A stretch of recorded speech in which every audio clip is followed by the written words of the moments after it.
All right, well, I would say welcome back, everyone, from lunch, except most everyone's not back from lunch. So we waited a little bit extra time to get started, but I think we should go ahead so we can stay on schedule. And the other thing we were debating is whether or not an introductory overview of UrbanSim really made sense after the technical discussions we had this morning. But I think mostly for the benefit of the people that are listening in remotely, I'm going to go ahead and give a quick intro overview to UrbanSim before launching into the more detailed discussions on the new UrbanSim implementation that the rest of the team is going to present. Are you sharing your screen? So, do you need to share your screen? Oh. How about now? Great. Okay. And I won't go back into presentation. All right. So this will be redundant for those of you that have been around UrbanSim for some time, and I apologize for that. But for the newcomers, I'll give a quick run through on UrbanSim. It's an open source platform that is really focused on trying to model outcomes at both a city and a metropolitan level for land use, transportation, and increasingly environmental outcomes. It's been a project that's been going since really the mid to late 1990s, with a lot of funding from NSF and increasingly widespread use by NPOs in the US and elsewhere.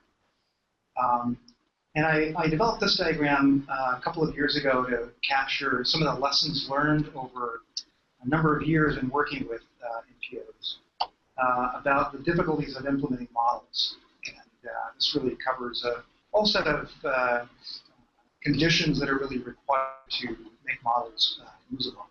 So for those of you that are streaming back into the room from lunch, I was trying to get through an introductory session on UrbanSim before you came back, because you know all this already. Anyway, the issues that we try to address are transparency, computational performance, flexibility, data availability, quality, uncertainty, ease of use, empirical validity, and behavioral validity. And I think you heard several of these things come up in the discussions this morning. And they have really driven our interest in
has been more recently rebuilt on top of higher level libraries, as you heard Juan also describe.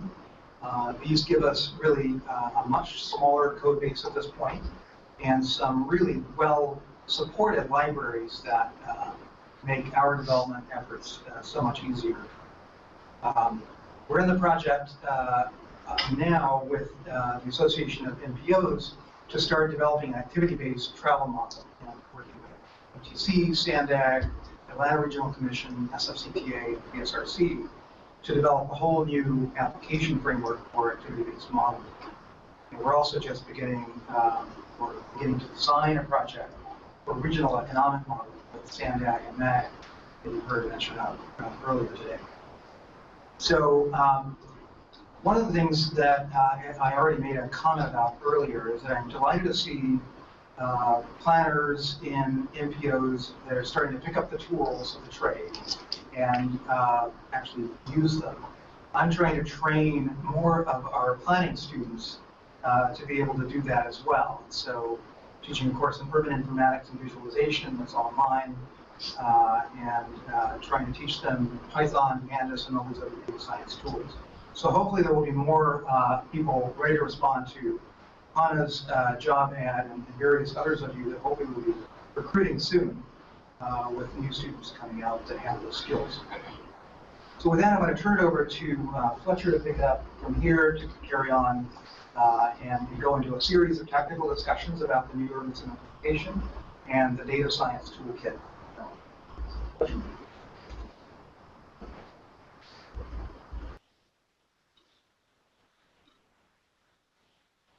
Yeah. So I'm going to make Carlos a very happy man by telling everyone in our online audience that you can ask questions on Twitter and on Google+. Please do. This is a truly interactive experience. Hashtag Synthicity, right, Carlos? Sweet. And he's following it, so he'll let me know when he gets questions. That's how we're doing it, right? So welcome to the user meeting. I'll briefly touch on the standard model set. We've heard this from many of the discussions this morning.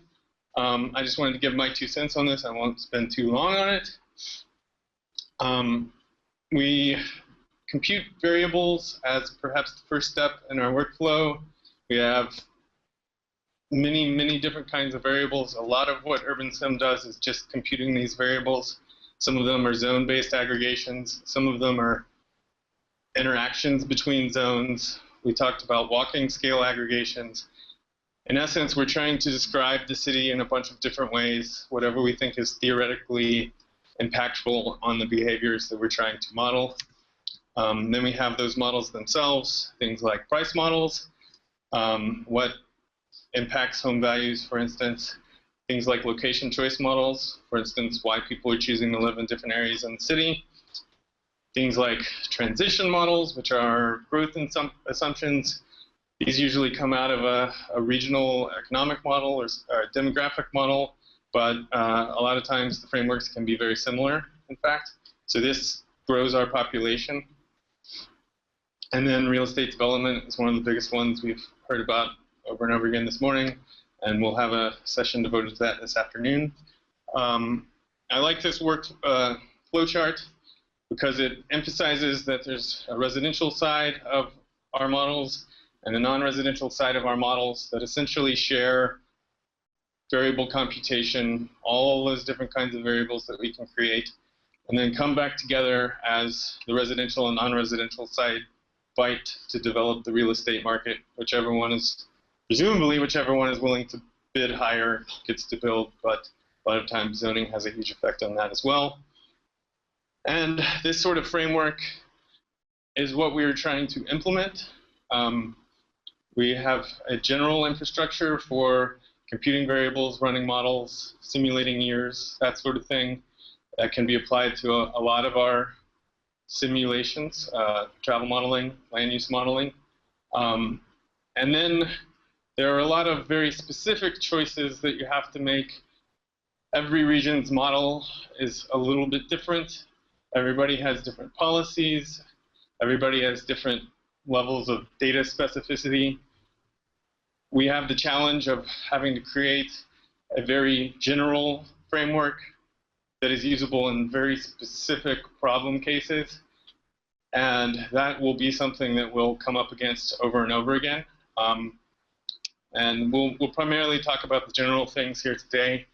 And I will sort of try and emphasize to everyone in the room, you know, the more we share our modeling mindset, the more we can share resources among regions. That is a good thing. Everybody sort of uses the same code, they debug it many times over. You're not diverging in your regional code bases. We will try and sort of centralize the functionality as much as we can using the framework we will describe this afternoon. And I'll also emphasize that this is UrbanSim is one implementation of a set of tools.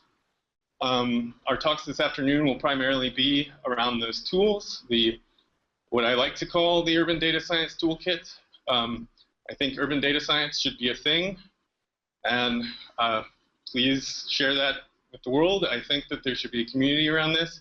I think that there could be an urban data science conference purely around that. And UrbanSim has provided us an excellent use case to develop those tools to solve problems within a 30-year time horizon forecasting environment. But as we've seen this morning, things like Pandana are useful to other use cases as well. So here's our set of tools. We will generally cover each one of these with a 15 to 20 minute session on what it is and how to use it. So the simulation framework, Matt will talk about next, which is a sort of API level view of these things that we need to run simulations. We now have a GUI for UrbanSim as of today, right now. So I'll give a demo of the UrbanSim website that runs a simulation on the web that's hosted. You can now run UrbanSim using your cell phone. It's not running on your cell phone. You're going to a website and hitting run. But I now go out to a bar on a Friday night and check a simulation run, and I can actually see if the simulation is broken and why. I usually can't fix it, but I know what's happening. The Simulation Explorer, which is an extension of the Data Frame Explorer we talked about this morning, the ability to navigate UrbanSim results in a website. Pandana, network and accessibility queries. Pandas network analysis. GeoCanvas we won't talk about too much, but we do have a tool, and this functionality is now built into UrbanCanvas to do parcel level visualization of data and 3D extrusions. We'll have a session on the pro forma analysis, so the developer tools, cash flow analysis on citywide scales, and Spandex, which is spatial analysis and data exploration, which is sort of the kitchen sink for all the data cleaning that we do around parcel and building zoning data. And then we've recently engineered SynthPop, which is a set of tools for interacting with the American Census. This is what it looked like in 1920. It doesn't look that different today, except it's now in a pandas data frame and it's not handwriting. So we've heard all morning, but I'll emphasize we're a Python shop. I programmed in every language that's out there, and I always say I would not be a programmer today if Python didn't exist. It's easily the most powerful and easy to use language. I have the idea that you won't be able to graduate undergrad in a few years without an intro course in Python. We will see. And this is a XKCD cartoon. Can you even read through the? I guess I can click hide.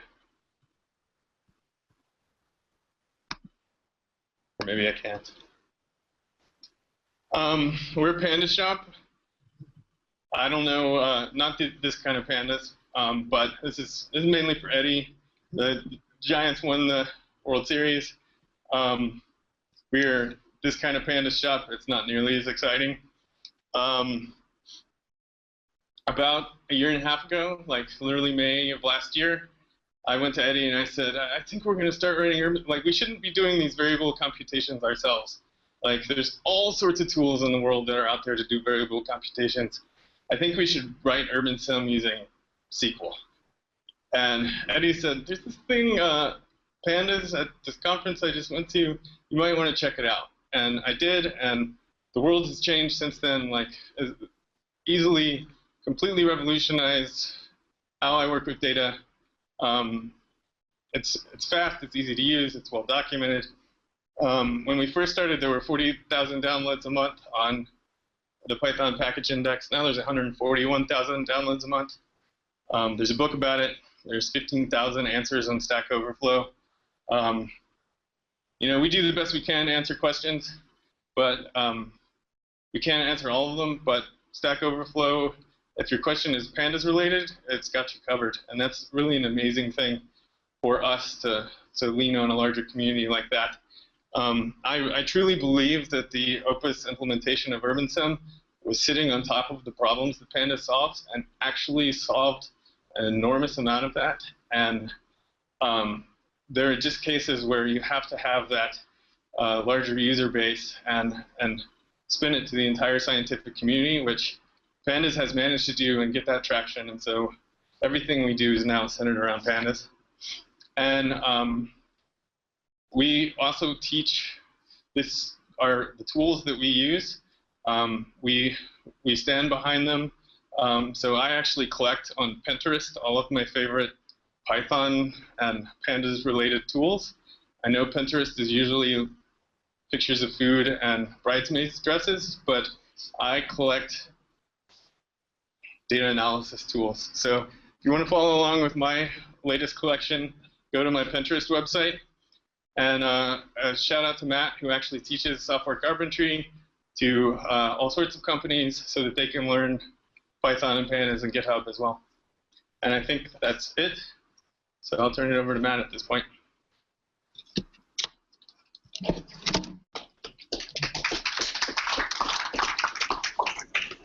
Anybody have questions while we're having the change in the guard here?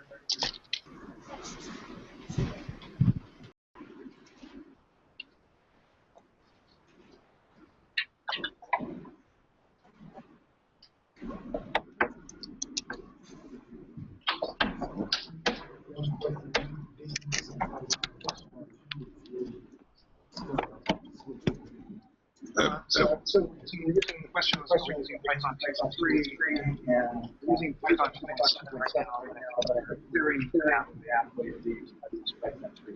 So that's the answer. Yes, yes.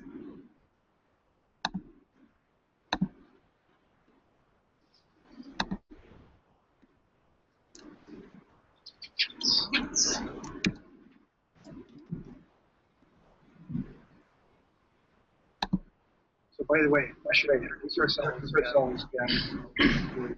Yeah. Okay. So I'm Matt Davis. I'm kind of new to Synthicity, about 6 months now. Python software engineer. So I've been read the new version and other tools. I can't full screen this because we'll lose sharing. So I'm going to talk a bit about our simulation framework. Fletcher just mentioned all of our model types, the transition models, the regression models, the choice. Surrounding those is a great deal of data wrangling that we needed to solve. In theory, the process something like you start from raw data, you calculate some other data, and calculate some data into a new form. You do some computations, you go back and forth through that cycle, then you make some outputs, and you visualize them in our cool tools, and you can move on. But I think in reality, the process looks a lot more like this, where different data sources, different tables, and different computations are all kind of connected to each other in kind of funky ways, and this one needs to feed back into that one. when you're estimating this model, you want these two tables merged together, but when you're estimating this other model, you want these other two tables merged together. And so it's kind of this complicated thing, and we wanted a way to formalize that and make it approachable, so that we weren't giving ourselves headaches just trying to set up the data to run models. So the goals for this were to have something flexible, transparent, where it wouldn't be hard to figure out what was going on, to have lazy execution, that is, stuff wouldn't happen unless it needed to, so that you could code up a lot of potentially long-running stuff and not worry about it being there. It wouldn't be used, it wouldn't be called unless it actually needed to be called. And to encourage good practices in the so that testing it, doing trial runs, and just kind of sharing it with other people is easier. Because we interface, we want to write code that's easy for our clients to understand, and we want our clients to write code that's easy for us to work with. So to encourage kind of good practices to make the cooperation easier. So for flexibility, you can run any Python. Just write Python, and it can be run. Transparency, I'll demo all this in a second, but dependencies for each step are explicitly listed right with each step. And you can read the code. Everything is right there in the code, no mysteries. The system takes care of, excuse me. The system takes care of lazy execution. You register functions, and they're only called if they need to be used. Only if something else depends on them. And it encourages small functional units, and it encourages reusing things by writing functions that supply data and reusing those over and over again in any place it needs to be used. So let me do my demo. So I'm over in an IPython notebook. Up here at the top, we do some imports. Right here, you'll see I'm importing the UrbanSim simulation module as the variable sim, and you'll see this come up a bunch. And as I go down, I'm using the sim decorators to register things. Here, this is a table. So this returns a data frame.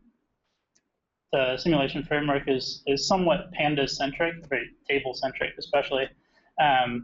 So here I'm registering a function that returns a data frame. It's reading a CSV file of rain data that I scraped from the California government website.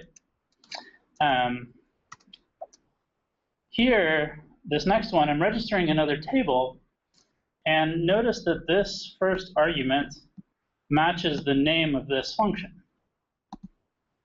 This, when the system needs to evaluate this function, it's going to see that this points to this function. It's going to evaluate this function and pass the result into this function. So we get this argument matching that links things together. This function depends on another function. That's explicit, and the system can call it for you. And when you're reading the code, you can see that spelled out right there. So this second function does a little bit more filtering and incorporates a year variable so that it can filter the data to one specific year and then do a quick transformation. And here I'm registering a column on a table, so you can dynamically add new columns to tables that are recalculated as needed. So we're not actually assigning a new column to the data frame. We're just associating, in the simulation framework, we're associating this function that returns a pandas series, which is kind of a 1D data structure, with a table.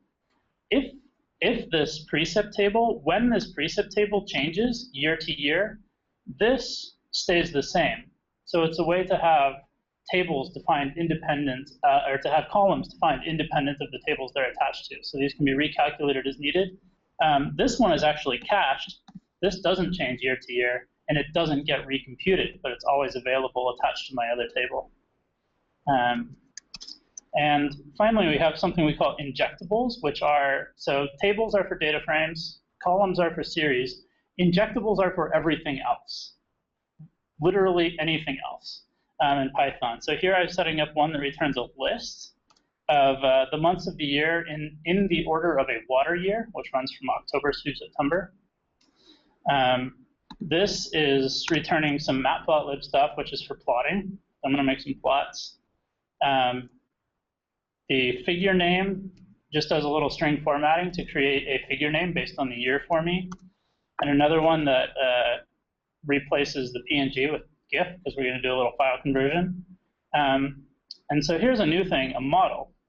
Models are functions that do things with the data that you've set up. So I've set up all of these injectables, a table, a column on that.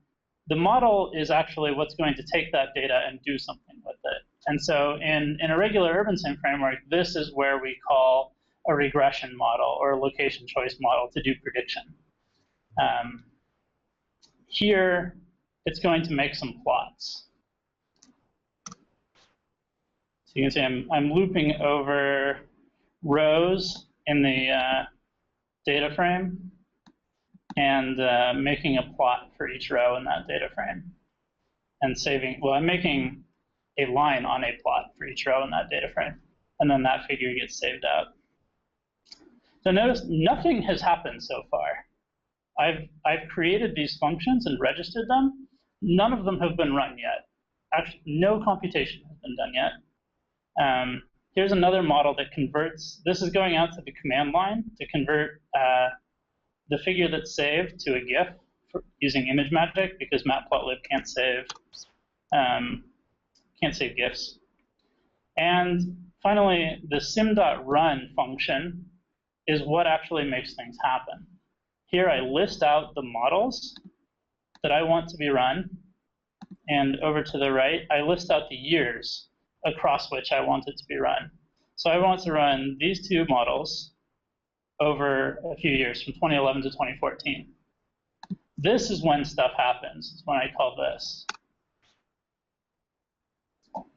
And it gives me some reports about that, a little logging info, and a little warm matplotlib. And finally, I'm going to call one more function to make an animated GIF that we'll check out. So, oops. What happened? We actually created a few PNGs and GIFs here. So stuff actually happened. All of these new PNGs and GIFs are new. And I think I can open that animation.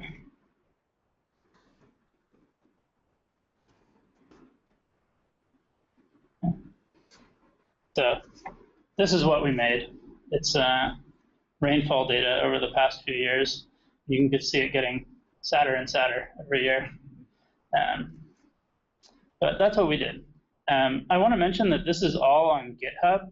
If you go to github.com/synthicity, you'll see a repo called User Meeting 2014. All of this is in there. So you can go check this out on your own time if you like. Let me go back to my presentation.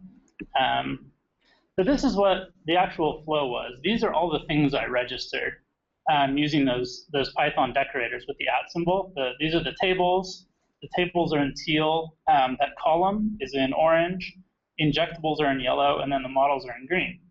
And so you can see this is a fairly intricate graph of all the dependencies.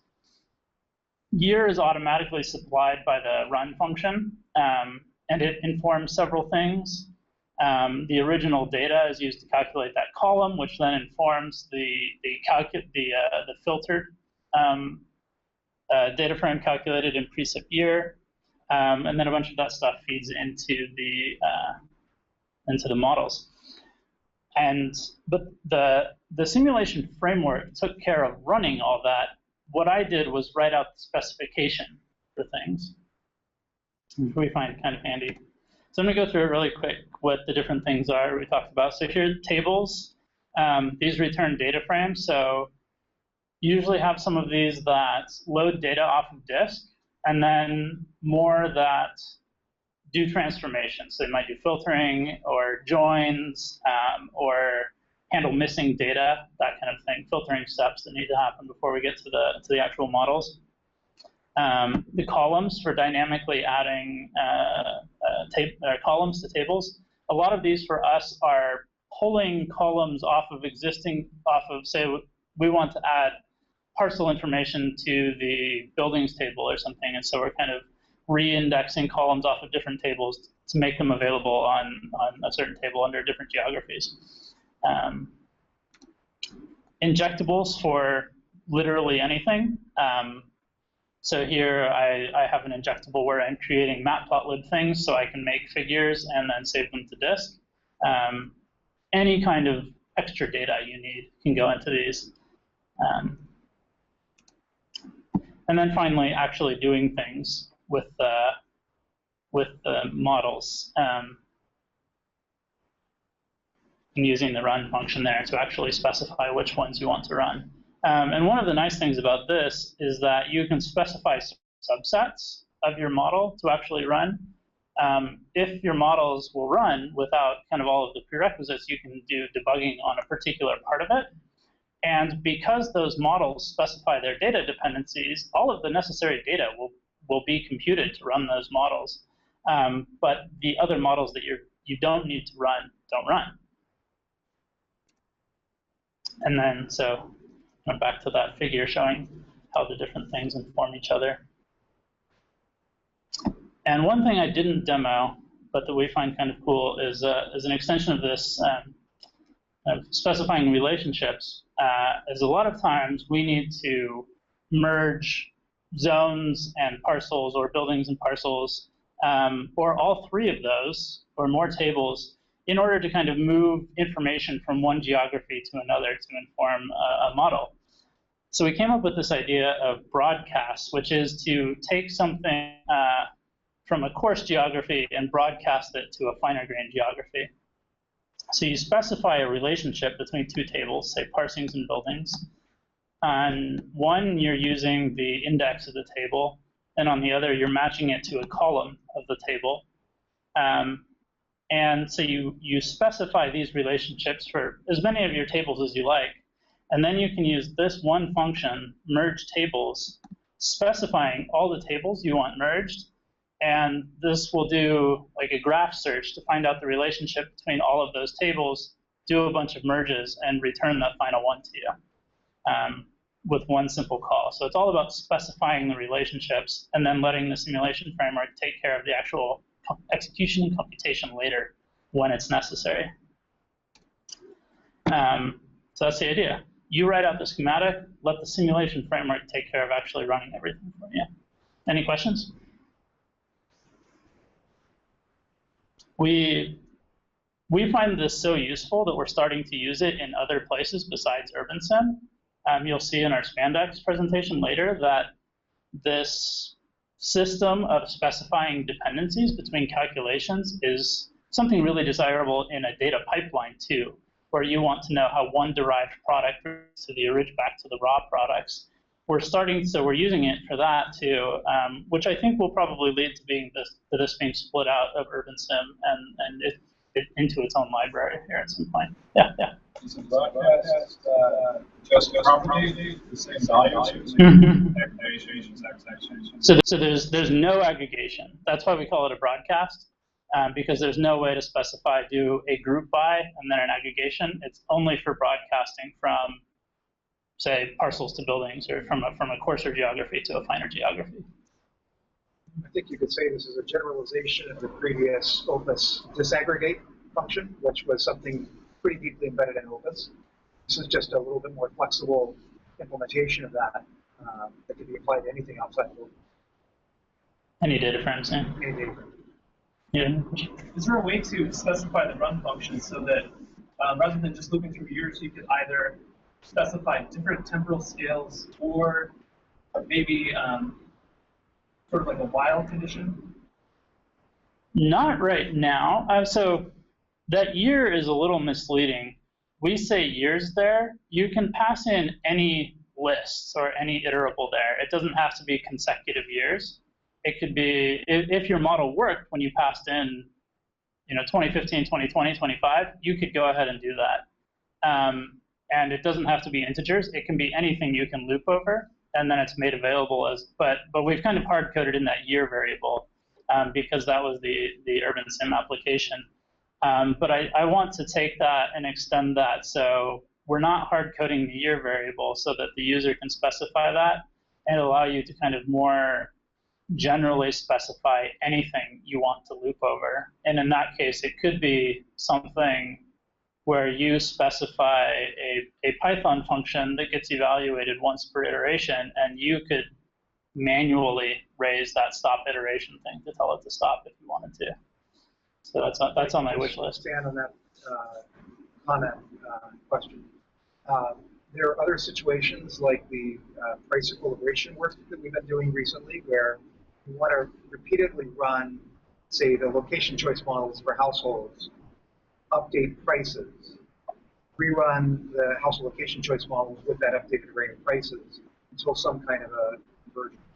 So that's a situation where you're not iterating over years, iterating until some form of convergence over some number of iterations.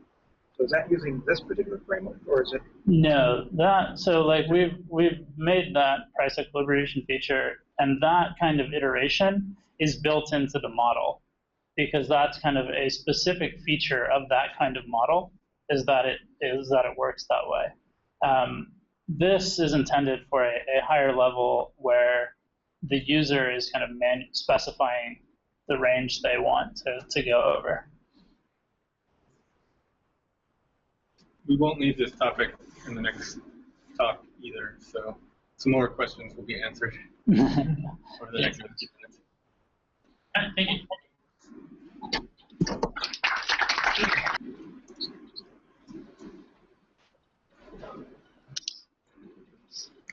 So I sort of think of the simulation framework as a missing piece of functionality from Pandas, where Pandas creates a whole bunch of awesome tools for working within a table and for merging tables, but it doesn't really deal with higher level concepts like you're used to in relational databases. Like, it doesn't capture the database, doesn't capture relationships between tables, ideas like views. Within views, like you can have computed columns, and then there are things like stored procedures, which are kind of like models. So I hate programming in SQL, and like in Postgres, you have some weird amalgamation of C and SQL that happens, and I would much rather do it in Python. So simulation framework to me is the piece that provides the relational database on top of Pandas. And I sort of hope that sooner or later a larger community in Pandas finds it useful. We will see if that happens. I'll make this a bit bigger. So the nice thing about Matt's presentation is it showed that the simulation framework can be applied to a bunch of different use cases. In his example, it was rainfall in California, or lack of it. And anything that uses the simulation framework from a code perspective can be run within this website. The website is built around the simulation framework. It will work equally for UrbanSim or the travel model or Spandex or any other sort of Pandas-based data workflow that you have. It's a website running on a server somewhere in the world. I don't know where. We've paid for a monthly hosting similar to Amazon EC2. It authorizes using your GitHub account. So you sign up for or if you already have a user on GitHub, we can assign your ID to have permissions to a certain instance of the simulation framework. This is the landing page. I started not putting my avatar here, but normally my picture shows up on GitHub. So the first tab on the left is the Tables tab, and this will allow you to browse all of the data frames that you have registered as tables or table sources within UrbanSim. The buildings data frame is especially large, so it takes a while to load, but it eventually does load. For the example purposes, we'll go to something that's smaller, let's say like zones. So I can navigate this data. This is the TASs for the Bay Area. data that Mike has given me. I can type in pandas filters here, like global ID greater than 500. I can sort up and down, do group bys and aggregations. So I could group by tract. Maybe we'll do that. We'll group by tract and sum, and we'll actually sum all of those columns. Pandas is also missing sort of a nice GUI for browsing data frames. So we made one. And then you can also do a describe. So this is the pandas describe, where you get data types and mins and maxes and 25th percentile and 50th percentile. It's the pandas describe. So we can browse our data that way. We also have a workflow that we consider best practices, but we don't strictly require. So you can always run UrbanSim out of the notebook. In fact, all of UrbanSim could be one giant notebook if you wanted it to be. But we sort of encourage you to split things out where they should be. So a table source is a place to go and get data from a CSV file or a database. A compute column is something on top of that. Models are steps, and you should always sort of create the smallest piece of functionality that you can reuse over and over again. If you're putting 10 or 15 lines of code in these instances, you're probably putting too much code there. And we also encourage configuration of these models using configuration files. And you can edit these files using any text editor. And these are the YAML files that we've been referring to throughout the day. But the secret purpose of these YAML files was to be able to edit them in a website. It's a lot prettier than a text browser. So this is like a hedonic specification in a nice, pretty website like Bootstrap, Angular, D3, all these web tools that everyone's using these days. So it's a regression model. It's the type here. I have certain filters that I'm applying before I run an estimation. We use Patsy for the model expression. So in our home values, we're predicting on price. We're saying historic buildings defined as year built less than 1940 has an impact. Sum of residential units, average income, the auto log sums, and also including the empirical price to get a little of that effect. And then we can estimate that model, and we can see the results right here in a nice table. It comes out of the notebook too. It's just not as pretty. I like to color code my significances, so you go to something that's I haven't played with nearly as much, like the non-residential hedonic. You'll see bright red significances. We haven't finished this work yet, so the red sort of cues you right immediately, like you should start looking at historic buildings are not impacting retail in this case. So this is a segmented hedonic model for non-residential, and I can go re-estimate the model in this framework. The specifications for location choice models are here too. And then one of the nice things is you can create accessibility variables directly here. So this is the list of accessibility variables I have defined for the current, this is the Bay Area model. So things like, I don't know, renters. So there's a filter for tenure equal to 2. And then I'm going to set my distance horizon to 1,500 meters. Afterwards, the default would be a sum and a linear decay. So that comes out. And then I'm going to apply a log at the end. And so this would do that accessibility variables step that we saw in the beginning of our flowcharts. And I'll also just say there's sort of global settings that can be specified here. This needs some work on formatting, as you'll see. It's recent, but there's a lot of simulation level assumptions that need to be set. And so we now store them in a settings YAML file. And that's also editable in the website. I can change these things.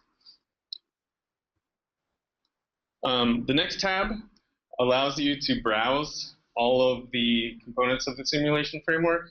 So we've we've started mentioning these things before. We're going to come back to this. Tables, columns, models, injectables, and broadcasts. This is the code that will come out of UrbanSim. It's what UrbanSim is made out of, the atoms of UrbanSim.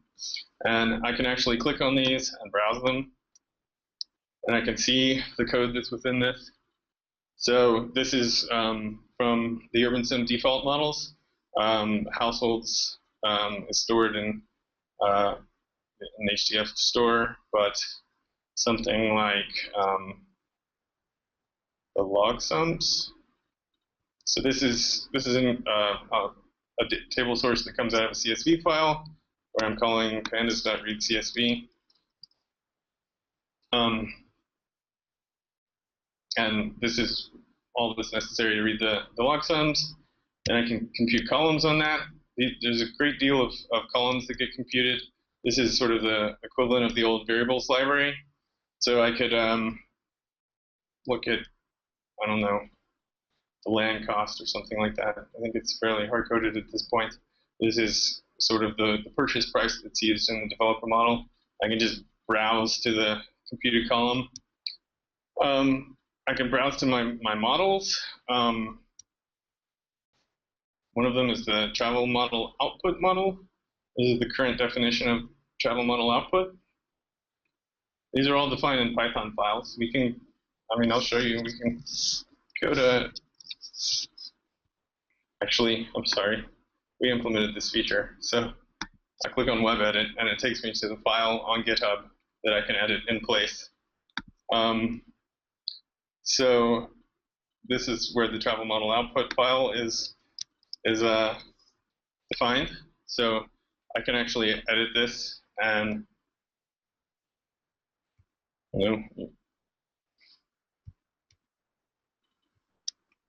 maybe I'll change the income specification. Let's remember to change this back. I'll commit the change. I'll click pull. Pull succeeded. I have now edited the file on GitHub and updated it on the website. And now you see the income classification went from 75,000 to 70,000. So I've changed my model definition like that.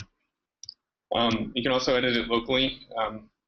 The GitHub text editor is nice, but I like my text editor better. So we'll try it. Let's click and see what happens. So it opens up my local GitHub GUI, and then it takes a while, but it opens up my text editor too. I can edit, I can commit, I can pull, and I can run. So injectables and broadcasts, very similar. Functions that talk about building type maps, building square feet per job. All the assumptions that are built into an UrbanSim model are definable here. And so once you do all that work, often with our help, you have a question? Yeah, could you put in your own routine and define your own levels, like as something that would automatically calculate. Sure. So like it's all built into pandas. So households income quartile is a pandas function, pandas.qcut, which takes the household income and puts it into the 4 quartiles. Returns a series that's 1 through 4. So that's the simulation framework. A lot of the data that comes in is kind of messy, so it just sort of organizes it. Data can come from different places. Columns can be computed, different steps you might want to run at different times. Now everything's sort of in its right place, and you can do this. We've seen some people who've done really, really great models so far, but this often comes from your UrbanSim consultant, so we set this up for you in this framework.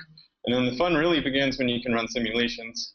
So I specify the models that I want to run, and then the website will call the sim.run for me.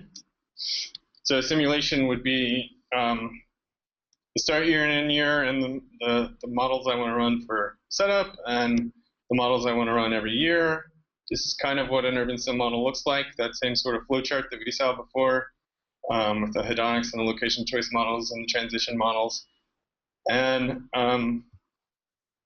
once I have it set up, I just click run, it's running, and I can go in and check the status.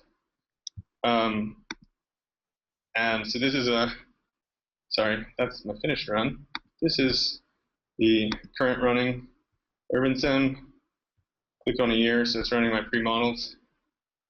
The diagnostic output model, and we'll see output here in a few seconds. So this is what I can check on my cell phone or my iPad.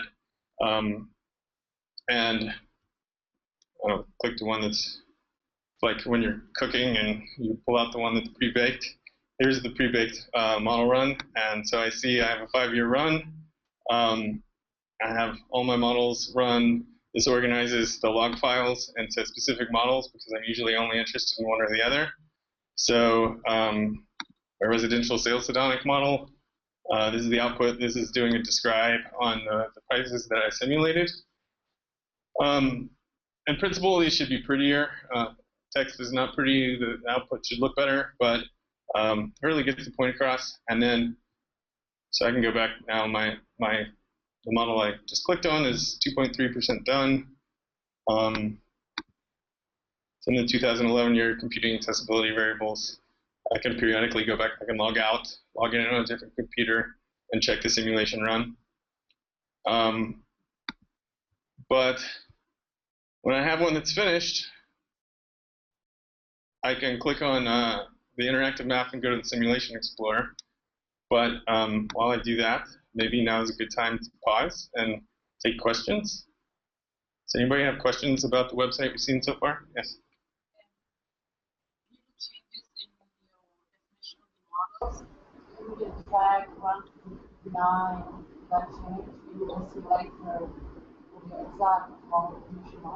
Yeah, so everything's version controlled in GitHub.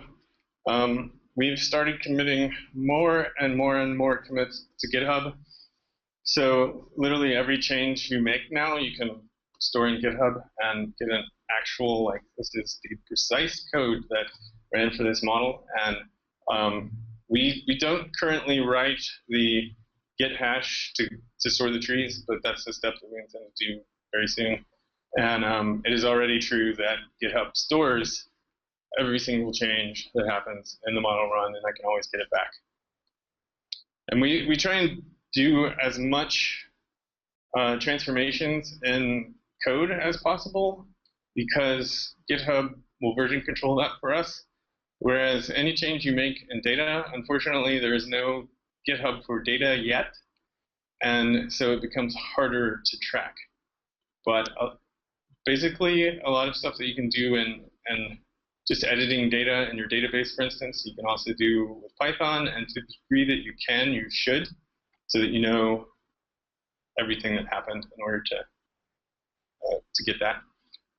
And it sort of gets at a larger point too, which is that there's an equivalence for your data cleaning and your simulation runs. Like, they shouldn't really be as independent as they are. And if you had an easy way to run them all as steps, you should probably, for instance, check to see if the way you are cleaning data is impacting your simulation results. You can almost run different simulation runs with different data cleaning parameters and see if that's having a material impact on your simulations. So to the degree that we can get spandex into the same framework, you can do data cleaning and simulation all on the fly. If you don't want to, you don't have to, but sort of endorse that approach. Anything else? Yes?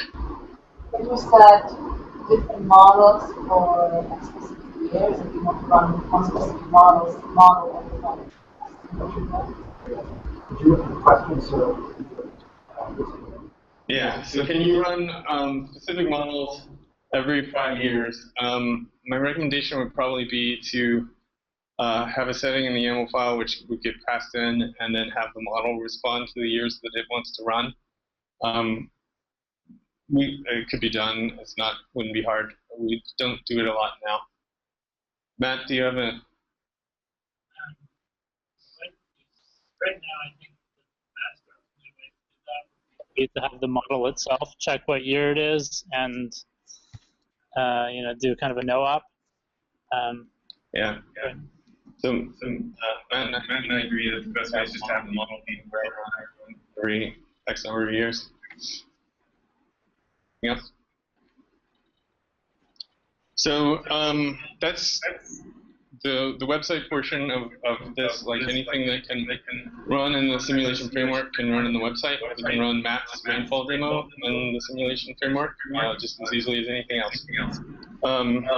So that's general. The simulation explorer, not as general. Yeah.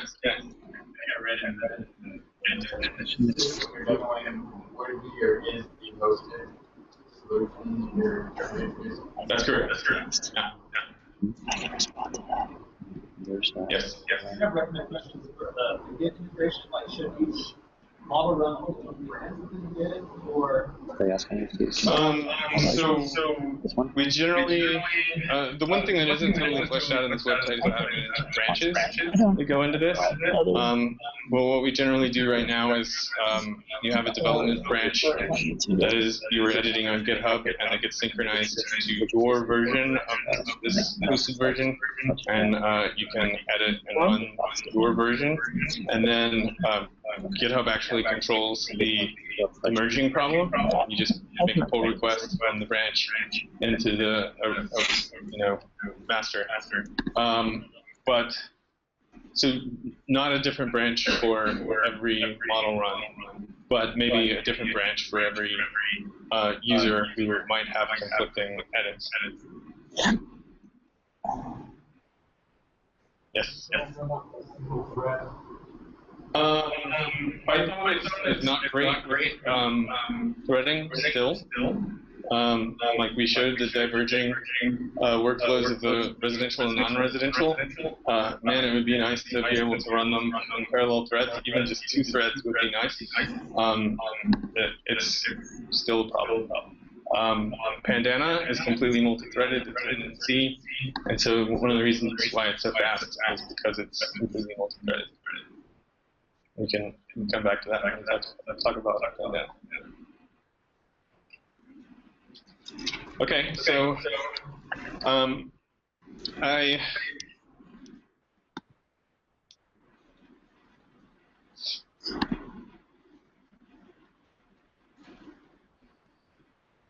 might have had an internet hiccup.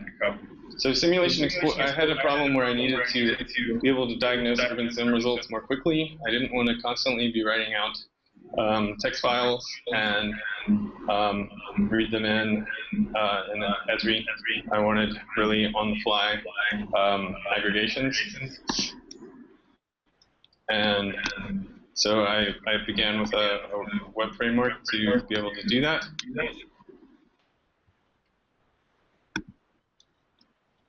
This is the one that's still running. Oh, no, it's not. So I'll go to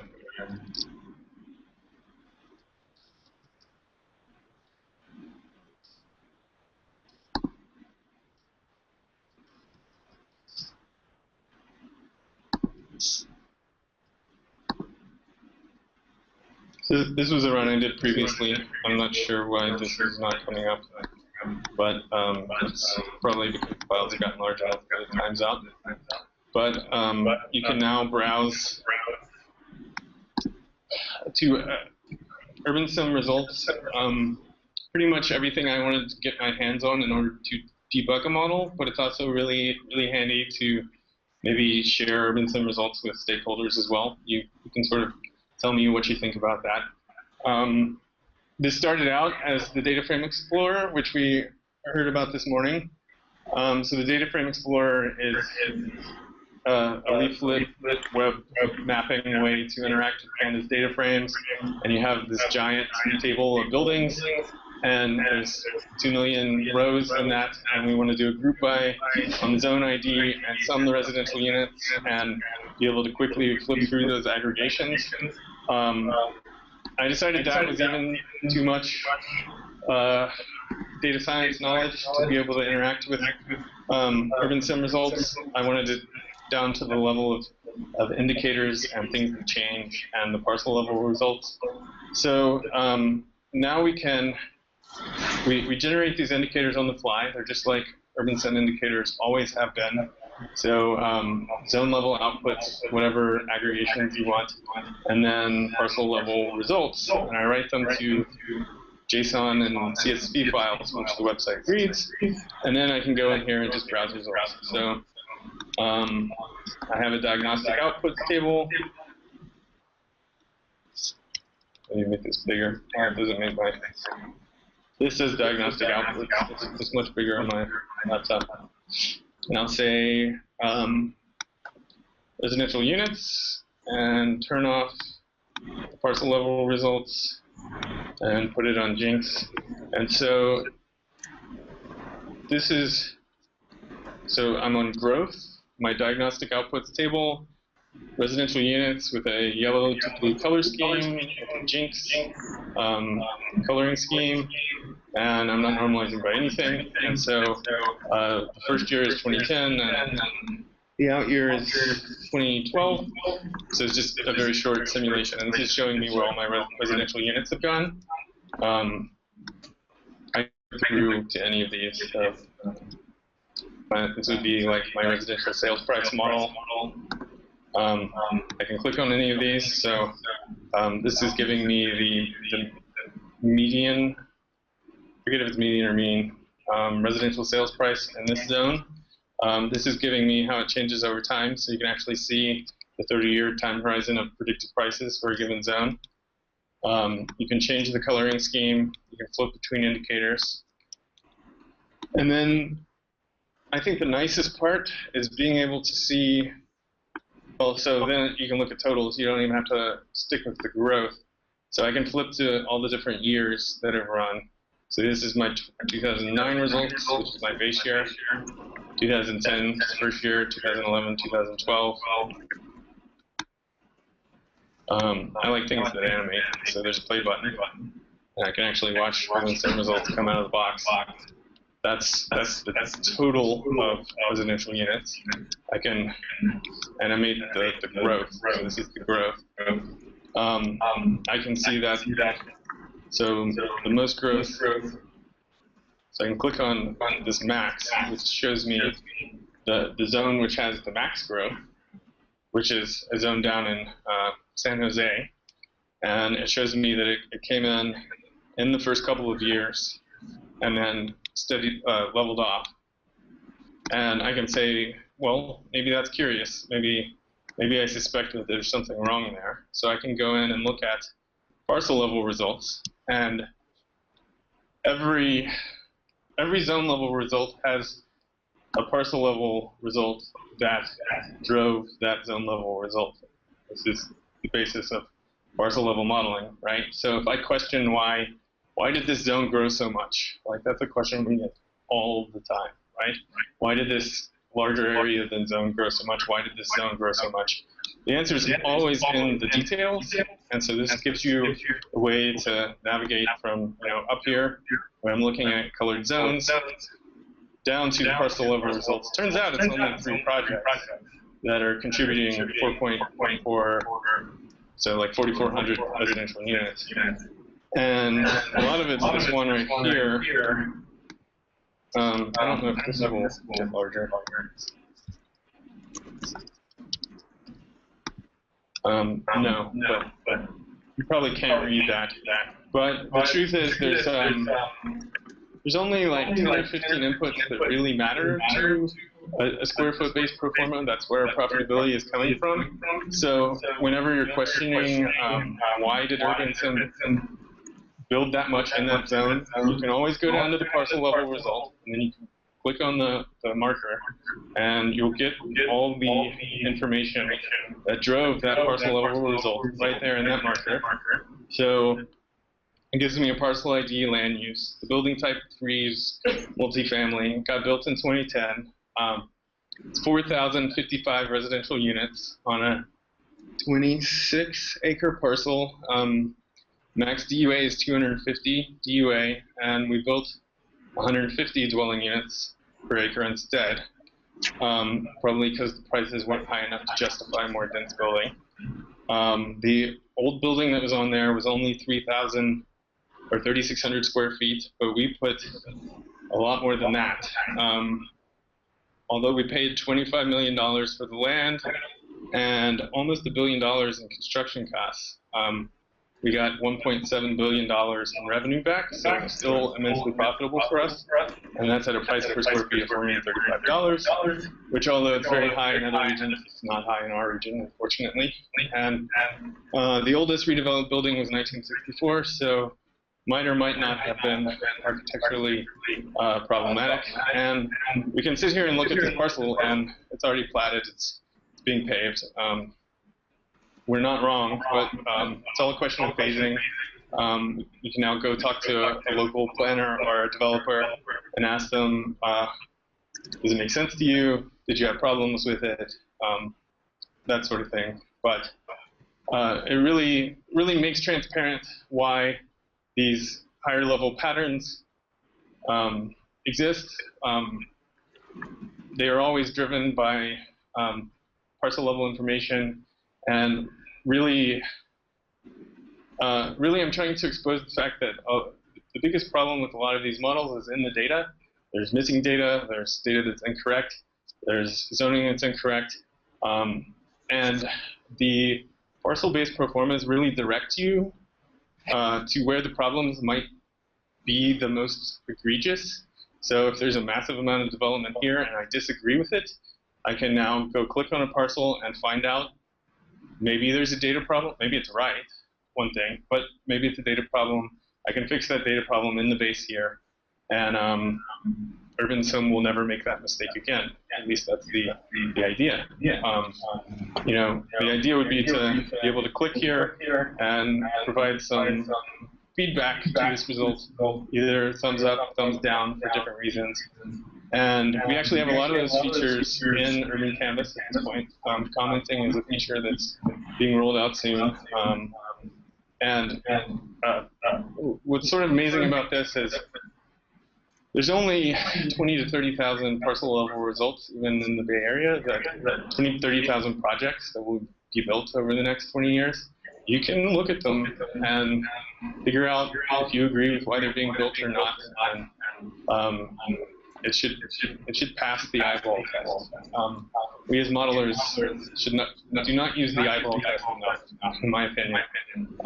So I sort of encourage that as well. And we'll go to questions, and then we'll talk a little bit about UrbanCanvas integration for solving those base year data problems and for providing feedback.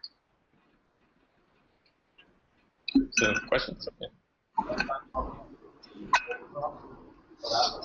That's a great question. We'll talk about that later.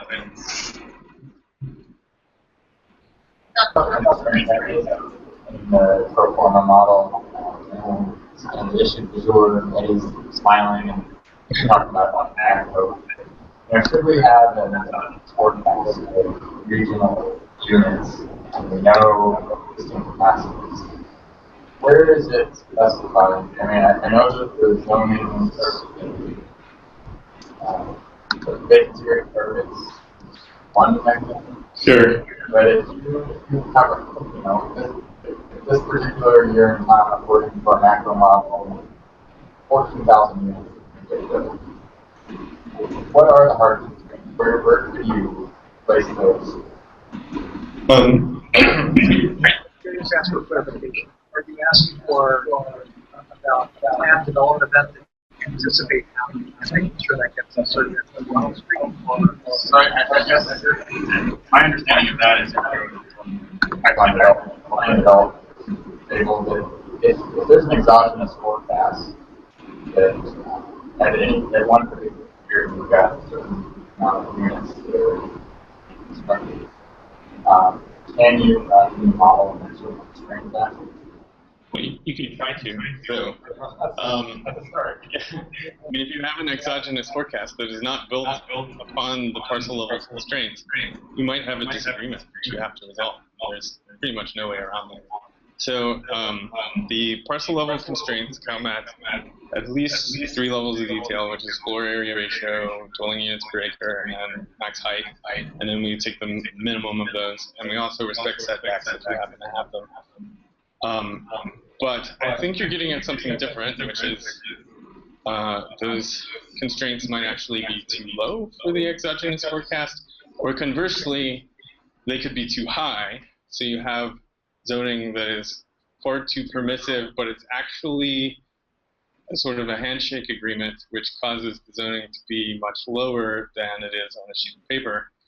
And UrbanSim will have a problem with that, right? So UrbanSim's not going to know that NIMBYism is the overwhelming force in this area, right? So at that point, you have a political issue which you have to resolve between the data and the modeling and the constituents. And so aside from zoning and vacancy rate targets, is there another construct of the model currently to calibration targets? Yeah, what you mentioned is exactly the problem that permeates in California going imperial. So this is the vision solver that we've been working on with Mike, where that's one part of it. Another part is what some people like to refer to as the stickiness factor or resistance factor. Some jurisdictions like Berkeley, really hard to get projects approved because of lots of process and lots of neighborhood needs. And ultimately that translates into holding costs, length of time for permitting, or just low probability of getting approved. But you could approximate that with a cost shifter. One of the challenges nowadays, I think a lot of people do this, there are jurisdictions that will give you different sets of numbers for different purposes. So in California, the whole regional housing detail, a lot of cities that are extremely conservative, they will screen and try and keep 5 million units over a 40-year span. But according to the general plans and the books and the housing needs, they can accommodate some 100 units. But it's sort of the reality of the reality. yeah, there's what you mentioned called like maybe there's sort of paper zoning and effective zoning. You could sort of have an implicit down zoning. I think that's an input as part of this area. We usually try to capture it as well. So if you, as a planner, have reasons that you want to create development in a certain place, you might subsidize that development. If you don't want it to occur in another place, it might be a fee. But there are just places that where you mandate zoning, development should not occur. You should really capture that as zoning. It is. And from an UrbanSim perspective, we would prefer the effective zoning where possible. But I think there's one part of what I mentioned that is not to my knowledge a solution for it. It's a political problem. And that is jurisdiction says for very low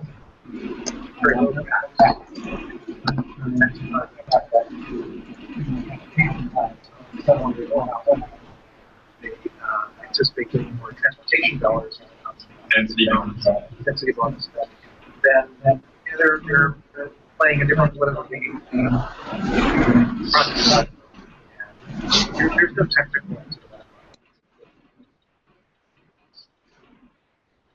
But we could pretty easily respect zone level allocations of housing units. If the zoning allows it, we can constrain development pretty easily. If you wanted to zoning allows 20,000 units in a place, but you're only going to get 200.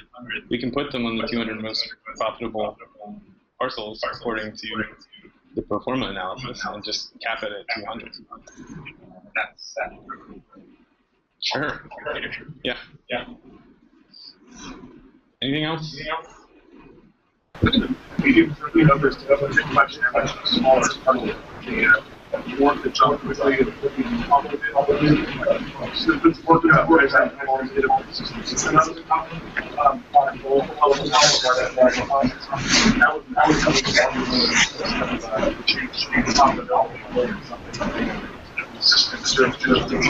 might be a step away. But again, it's a real political it's also a small halfway to go gain from that meeting.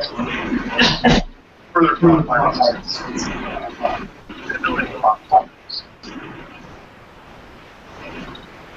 Some jurisdictions also have data sets for conditional uses as a metric of how many projects are permission in roadblocks.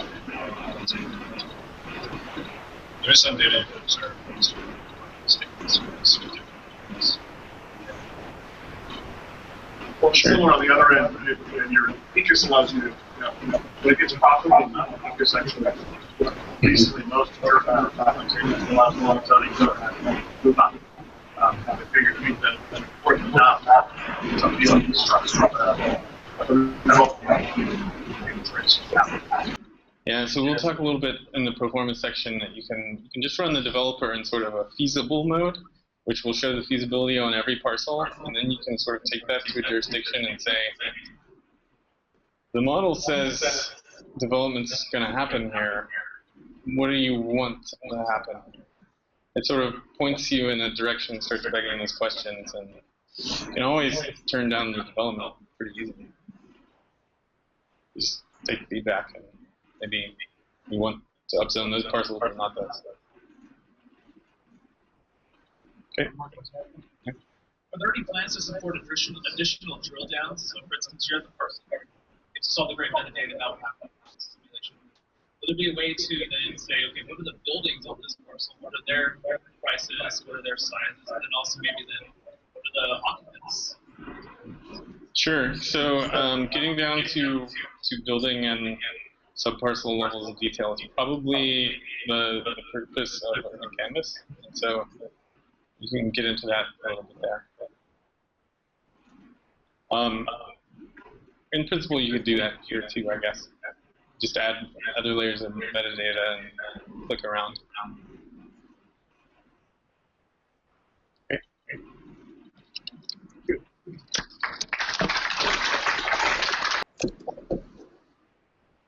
Are we good? Okay. So UrbanCanvas, we're working with UrbanSim data. There are a few things that you can do in UrbanCanvas that feed directly into UrbanSim, and then you can run UrbanSim and pull data back into UrbanCanvas to review what's happened, where buildings are being constructed. So both UrbanCanvas and UrbanSim have very similar data schemas, and the basics of those focus on parcels, buildings, and zoning. And you see here development type. For those of you with existing models, you can think of this a little bit like your building types that you currently use. But you'll see that both parcels and buildings have development type IDs on them. So what a development type is effectively a combination of build form information and the uses within the buildings. And so that can be applied to parcel, and when you build a parcel, it automatically applies to all of the buildings on that parcel. But you can also apply it to a subset of buildings on the parcel. So in UrbanCanvas, you can interact with base year data, updating base year data. You can specify scheduled events, so changes to data, changes that you know are going to happen in specified simulation years, and send all of that into scenarios to UrbanSim. Select the UrbanSim scenario that you want to run that scenario, push everything back to UrbanCanvas, so send all of the buildings back and view your results in that way. So we'll come back to this, go through this diagram in a little bit greater detail tomorrow. So base year data editing, you can do that in one of two ways.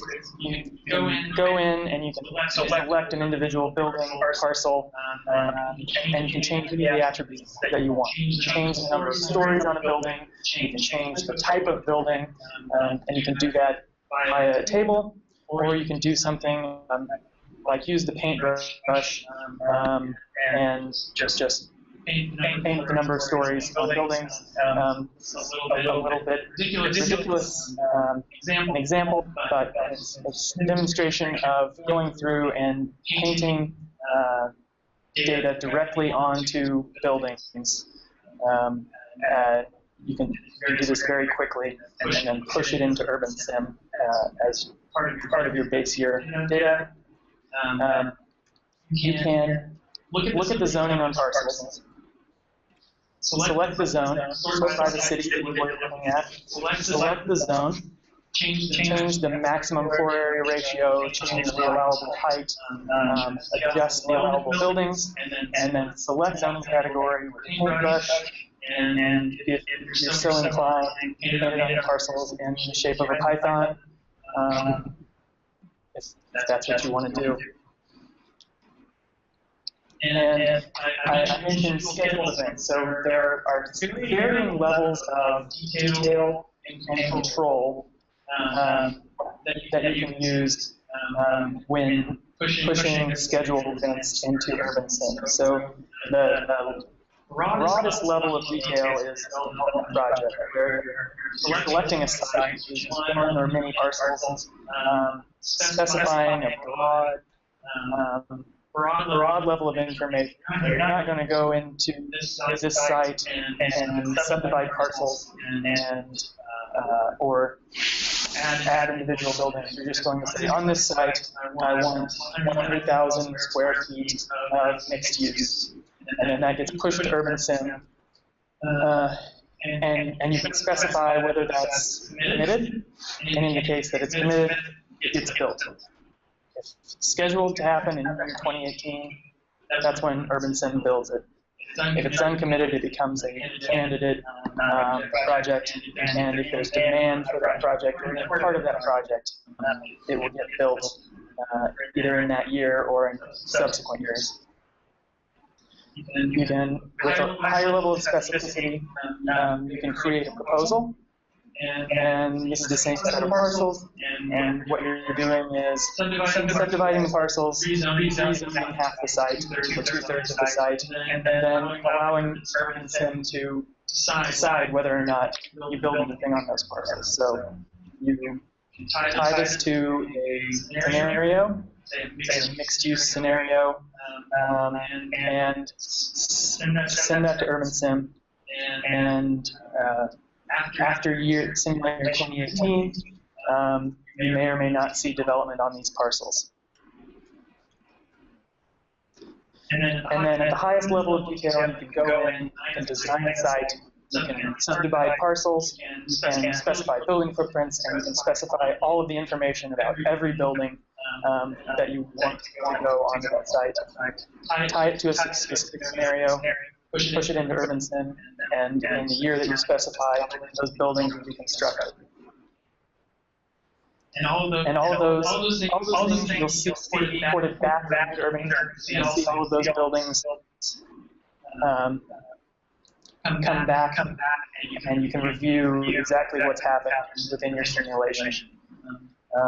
So I'll have you take any questions about this, but keep in mind that we're going to come back and pick this pretty heavily. Anybody who really wants to see more schemas, just wait for tomorrow. I know Axel's excited about data schemas.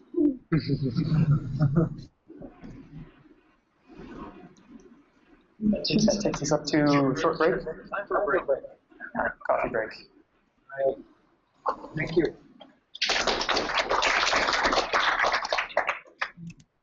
Okay, so what I want to talk about is some of the way we kind of work when we're developing software at Synthicity, when we're distributing that software, and when we're working with other people on the software.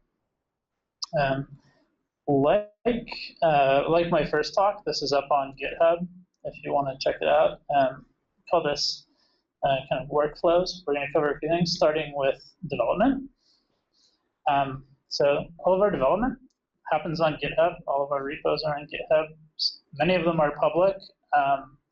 UrbanSim, Pandana, SynthPop are all open source projects that you can check out on GitHub. The middle thing is Travis. That's the automated test runner. Every time we push new code to GitHub in those projects, Travis checks out that code and runs all of our unit tests and reports back about whether things are successful or not. And then the third thing is coveralls, which reports our test coverage. Again, every time Travis runs a test or a set of tests, it computes how much of the code base was run by the tests and reports that to coveralls, along with the actual lines of the files that were tested. So you can go to coveralls and actually check the source code for coverage and see what's covered and what's not. If you go to the project on GitHub, or this presentation on GitHub, and then we go into the Synthicity Workflows directory, you'll see in this README a bunch of links. So for UrbanSim, links to GitHub, links to documentation. This is a link to Travis, so you can see the Travis runs. This is a link to coveralls, showing we've got 96% code coverage for the tests in UrbanSim. And so links to all of those for UrbanSim, Pandana, and SynthPop. And we document those projects. This is a screenshot of the UrbanSim documentation. Again, those are linked from the README on GitHub for these. UrbanSim and Pandana both have documentation built with Sphinx up on the web that you can read from our GitHub pages hosted on GitHub. Those are built automatically so that they're always up to date. So every time we get new code in the master branch on GitHub, Travis builds the documentation and posts it to GitHub for us so that it's always up to date. When we're distributing software, so we've talked a little bit about this kind of big pile of scientific libraries that underlie UrbanSim and our other things, Pandas being the big one, which depends on NumPy and SciPy and PATSI and stats models and Matplotlib is a pretty big list of dependencies. And this is true for any scientific Python project. There's hundreds of, kind of when you add up all of the dependencies of different scientific Python projects, you end up with kind of hundreds of libraries, some of which are a little difficult to install sometimes because they require C and Fortran compilers. So a company called Continuums made a distribution of Python called Anaconda that includes Python and all of the, or not all of the dependencies, but all of the most commonly used one, amounting to about 200 different packages. So we recommend people install that for working with UrbanSim. There are, I think in the UrbanSim documentation, instructions about doing this too. Anaconda comes with a tool called Conda, which is a package manager for Python things, for Python packages. And we package UrbanSim and Pandana for installation with Conda, which is the recommended way of installing those. And the nice thing about that is that when Conda installs binaries, and we've built Windows binaries of UrbanSim doesn't need it because it's pure Python, but Pandana includes C libraries. We've built Windows binaries of those and posted them on this project called Binstar. It's just an online repository, so that you can use Conda to install those even onto Windows machines that don't have compilers. And we also post things to the Python package index, which is the standard place for installing Python projects using command line packaging tools like pip. or you can get it straight off of GitHub to get the development versions. And this is an example of installing UrbanSim and Pandana using Conda. You install Anaconda, and then start a terminal and run these 2 lines, and it'll install all of the dependencies of UrbanSim and Pandana and UrbanSim and Pandana themselves. You'll be ready to go. We use GitHub for collaborating. So Scott mentioned this morning making a pull request to UrbanSim. We totally encourage that. We talk to Mike on GitHub for projects he's involved with. This is our kind of #1 client-facing way to talk about our projects, is to do it right on that project repository on GitHub. It seems like most people we talk to, our clients, have gotten some exposure to GitHub, so that hasn't been a big barrier. But if you have a problem with software, totally encouraged to come to GitHub and make an issue so that we can talk about it. And you'll see, if you follow these projects, you'll see me and Fletcher and Connor and Eddie actually talking about the development of the projects on there, so that we don't make too many decisions kind of in the dark. We try to make those decisions in public on GitHub. And there's kind of the example of Scott's improvement to our transition models. So we definitely welcome collaboration from the community there. So any questions about that stuff? All right, carry on. Curious, how many people have used GitHub? Okay. Fractions going up probably from month to month. And like Fletcher mentioned earlier, I do training in that stuff. So I think if that ever became a significant hurdle to collaboration for one of our clients, we could help with that. And thank you.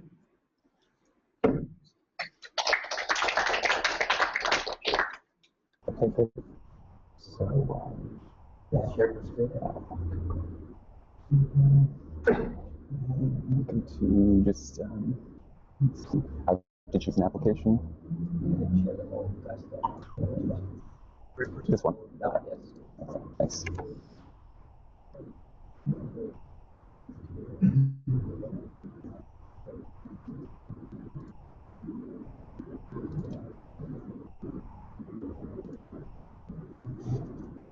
All right. Can you hear me too? All right. Hey everyone. My name's Eddie. I work on UrbanSim implementations. I'll be talking about Pandana and how we can help change the way you model and visualize large urban data sets. Oh yeah, sure. Hello. Okay. Let's keep closer in here. And so Pandana is a tool that Schwan talked about this morning and Fletcher has also mentioned. And it's a tool for performing really fast aggregations. And so it's particularly useful for calculating metrics of pedestrian accessibility. One of the first things we do these days when we're creating an UrbanSim model is to create a local street net and to apply Pandana. And while Pandana is a really integral part of the latest UrbanSim, it can also be used as a standalone tool on your own data set, any spatial data set. And because it's open source and it's really well documented, I encourage that you check it out and give it a try if you haven't already. So here are the goals for the presentation. You should learn why you might want to use Pandana. And secondly, you'll learn how to use Pandana on your own data. It's a really general tool with a bunch of different uses, so definitely give it a shot. So first, we'll start with the what and the why. Then we'll talk about inputs in terms of parameters and data. Then we'll go through examples, some live examples, and then talk about some next steps for you applying it. So what is Pandana? So what Pandana really is a nice Python way to an underlying C++ library that runs network aggregations really, really fast and in a multi-threaded way. So you can run buffer queries along the network and aggregate any spatial data. So for example, let's say you're creating your UrbanSim model and you're coding up some inventory variables. You can use Pandana to calculate retail jobs within a quarter mile or health healthcare just in a quarter mile, or any other accessibility variable that's network-based. And Pandana would then calculate this variable by running buffer queries along the network for a quarter mile for every node in your region at the same time. And we really like Pandana because it allows us to get at the level of spatial resolution that's relevant to pedestrian travel. So besides being used for calculating travel-related explanatory variables, we also often use Pandana as a substitute for aggregations. And so, you know, there's definitely good use cases for zonal aggregations as a variable, but oftentimes network aggregations, they're a measure of the phenomena you're trying to measure. They avoid arbitrary boundaries, and they're much more flexible in their definition. And when you map the resulting variable, you avoid big jumps at zonal boundaries like you see in this picture. So the input data to Pandana is really easy to describe. You need a spatial data set to analyze. This is any data set with an x and a y coordinate, any pandas data frame with an x column and a y column. And then you need a network. And this could be a transportation network, but it really can be any arbitrary network. And so you should express your network in terms of a nodes table and an edges table. The nodes table consists of 3 columns: a node ID, a coordinate of the node, and a y coordinate of the node. That would be those blue dots. And then you need an edges table. And all the edges table is a starting node, an ending node, and some measure of impedance. It can be distance, meters, or travel time to travel on that node. And so when you're crafting a Pandana query, these are the parameters that you'll most typically play with. You'll play with the radius of that query, and you know that's self-explanatory. That's how far along the network to aggregate things. Your radius should rest in the same units as your edge impedance values. So if your edge impedance values are in meters, then express your radius also in meters. Then you specify to Pandana an aggregation type. This is how to aggregate the things Pandana finds as it runs buffer queries along the network. You can do things like sum, take an average, or take a standard deviation. The final parameter that you'll typically play with is a decay. And so decay is how things are actually weighted relative to the origin node. And so you can have a flat decay, linear decay, or an exponential decay. Flat decay means no decay, but often with accessibility variables, you want to give more weight to things that are closer to the origin. So now I'm going to run through some examples. And after the conference, if you want to refer back to this example or run it, the notebooks and the data are here in this repository that Matt's been linking to too. And in order to run the notebooks, you're just going to need Anaconda Python and Pandana. And like Matt said, you know, you can conda install Pandana. You can also pip install it. Both options are really fast and easy. And in the notebooks, I use a helper function from Urban, so make sure you have that too if you want to run the notebooks. Okay.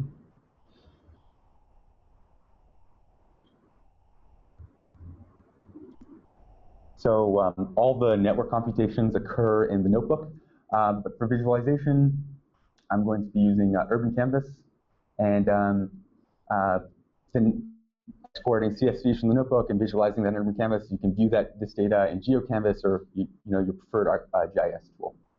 And so our laboratory for this first part of the tutorial will be the Minneapolis region, which is about 3 million people and encompasses 3,000 square miles, and 7-county region. So our example, let's see here, demo 1, you'll see a demo 1 in the repository, and so that's the first example we're going to run. So the first thing you want to do is you're going to want to run your imports. You'll see NumPy, Pandas, Pandana, we're going to call that pDNA, and then just some helper functions from UrbanSim. Execute that cell. Next thing we're going to do is we're going to read the inputs. You want a spatial data set. In this case, it's block level data. And this is just public LEHD and census data, and that's why I posted it on GitHub for the whole Minneapolis region. And then you need a nodes table and an edges table. So we're just reading in those CSVs, and let's print out those data frames, see what we have. So nodes, just like I described, is a node ID, an x and a y coordinate. The edges is just a from node, to node, and a weight. So this is the impedance value, and this is measured in meters. And so this from node ID and to node ID, these refer to the index of the first data frame, the node ID column. And then we've got the block data set, which we'll be analyzing, which is just 2010 residential units, 2010 population, 2010 jobs, and 2011 jobs from LEHD at the block level. And then an X and a Y coordinate. And so, if you take a look at the underlying CSVs are just as I described, really simple. Inputs to Pandana are really easy. So let's go back to our notebook here. Okay, so the first thing you'll want to do after you've loaded the data is to initialize the Pandana network. And so you'll pass the node X coordinates, the Y coordinates, and the edges from and to attributes and the edge weights to pdna.network. This initializes the network. And then there's this optional step, pre-compute. And so what this does, it caches. It runs a query to cache upfront all the nodes that are reachable from each origin node in your region within some distance. So in this case, I'm saying, free code, just remember the nodes within 5,000 meters, within 5 kilometers. And this is an optional step, but it'll speed up your subsequent queries if you've gone through this caching step. So we've run that. And now the next thing we want to do is we want to relate our spatial data set to nodes in the network. And so we want to create a node ID column on the blocks table, which we'll be analyzing. So we're going to use this get node IDs function in Pandana, and this function takes an X coordinate and a Y coordinate, and it returns node IDs. So if we run this, you'll see that our block data set now has a set of node IDs. The next thing you want to do is to set the variable on the network, and so this associates your spatial data set with nodes on the network, and because we know the relationship between the data set and nodes from the previous step, we can now assign particular variables to nodes. And in this case, we're going to tell the network about in 2011. So now that you've set a variable to the network, you can start running Pandana queries. And you'll see here, this is our first query. It's calling the aggregate function, and we're aggregating 2,000 meters along the local street network. Our aggregation type is sum, and we're going to apply a linear. Let's run that, and then let's export a CSV. It's called accessindicator.csv. And I already pre-joined that to a block shape file here in Minneapolis, and so you can see the results. What's that?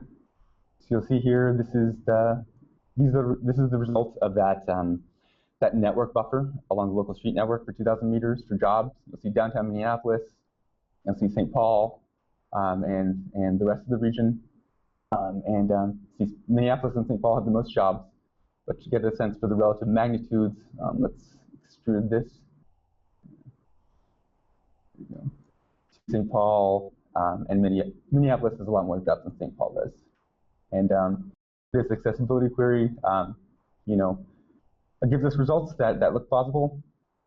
And you can see the various parts of the region.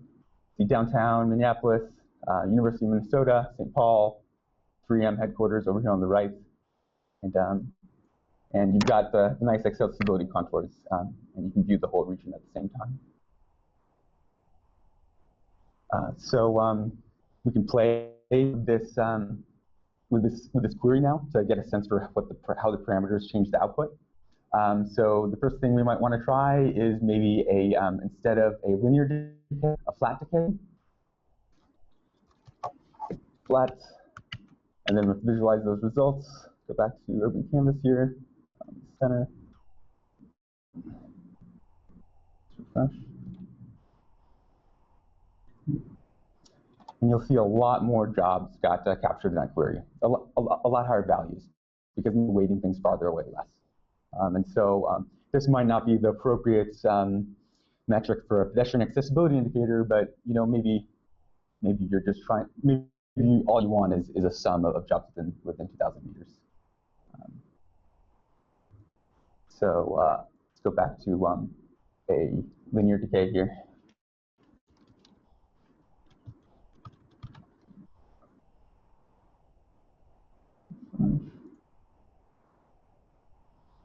And there's our linear. Of course, the other things you can play with is the distance. So to a distance 5 kilometers along the local street network. We'll export that to CSV. Refresh our spatial visualizer here. This is taking so long, Eddie. Yeah, it runs super fast for the whole region. And there's a lot of nodes in the Southern County region. What's that? It's like 25,000 blocks. Yeah. OpenStreetMap nodes, yep. Yep. And you can see, blocks definitely not as small as parcels, but it's a pretty fine level of geographic distance. And so in a 5 kilometer buffer, you capture a lot of jobs. This is maybe better as maybe an auto accessibility measure. And so going back to our notebook, let's put, Pandana is particularly useful for measuring pedestrian accessibility. So you might want to try something like 800 meters and visualize the results.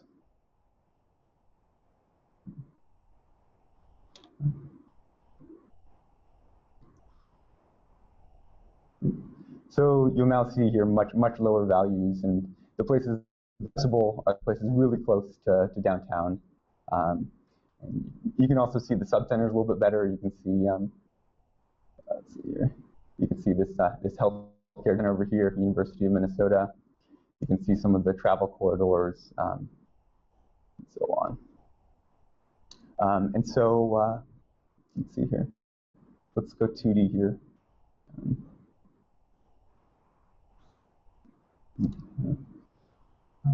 And so, so that gives you a sense for how to find queries and what the different options are. Of course, this could be average. This can be standard deviation. So you can experiment with different kinds of variables. Our second example is just going to illustrate and assign multiple variables to the network at the same time. So here we assigned one variable to the network and didn't give it a name. So when you run Pandana queries, when you set the network in that way, the queries relate to the last thing you set to the network, which is, in this case is jobs 2011. But now, let's take a look at our jobs data set. There's all these, so let's set all this information to the network. So you'll see here I'm setting jobs 2011 to the network. I'm calling that jobs 2011, jobs 2010, setting that to the network, residential units, and addition. Then I use pandas to subtract 2011 jobs from 2010 jobs, call that employment change, and then set employment change to the network too. And run a bunch of accessibility queries, 5,000 meters along the local street network for all the variables we just defined. And then dividing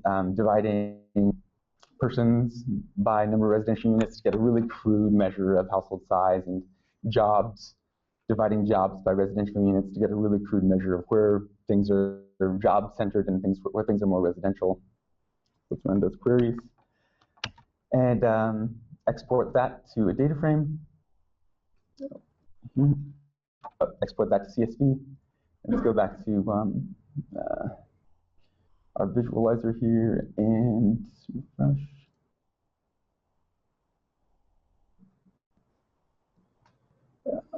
Change the color scheme. So this is employment change, and let's go back here.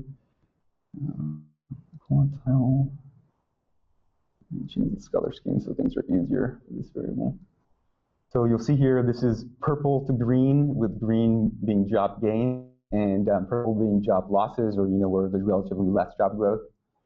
So beyond travel variables, Pandana really just lets you kind of get at regional patterns in a really nice way. So you can quickly see in the Minneapolis region where most of the job growth took place. It was in this core area, less in St. Paul and more in Minneapolis. We can check out some of these other variables, such as check out persons per residential unit. And so you'll see in this really crude measure of household sizes are much of the exterior region than in the middle of this Southern County region. And of course, Pandana is most typically applied to parcel data. parcels for Minneapolis, but we have parcels for a lot of the regions we work with. So go over to Albuquerque.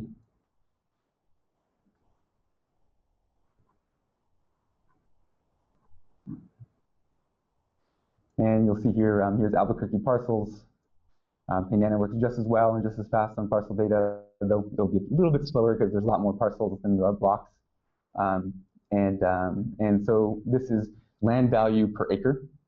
And just to run through this real quick so you know what to do when you are applying this to your own data. So this is the notebook for land value per acre. Read in your spatial data. In this case, it's parcels instead of blocks.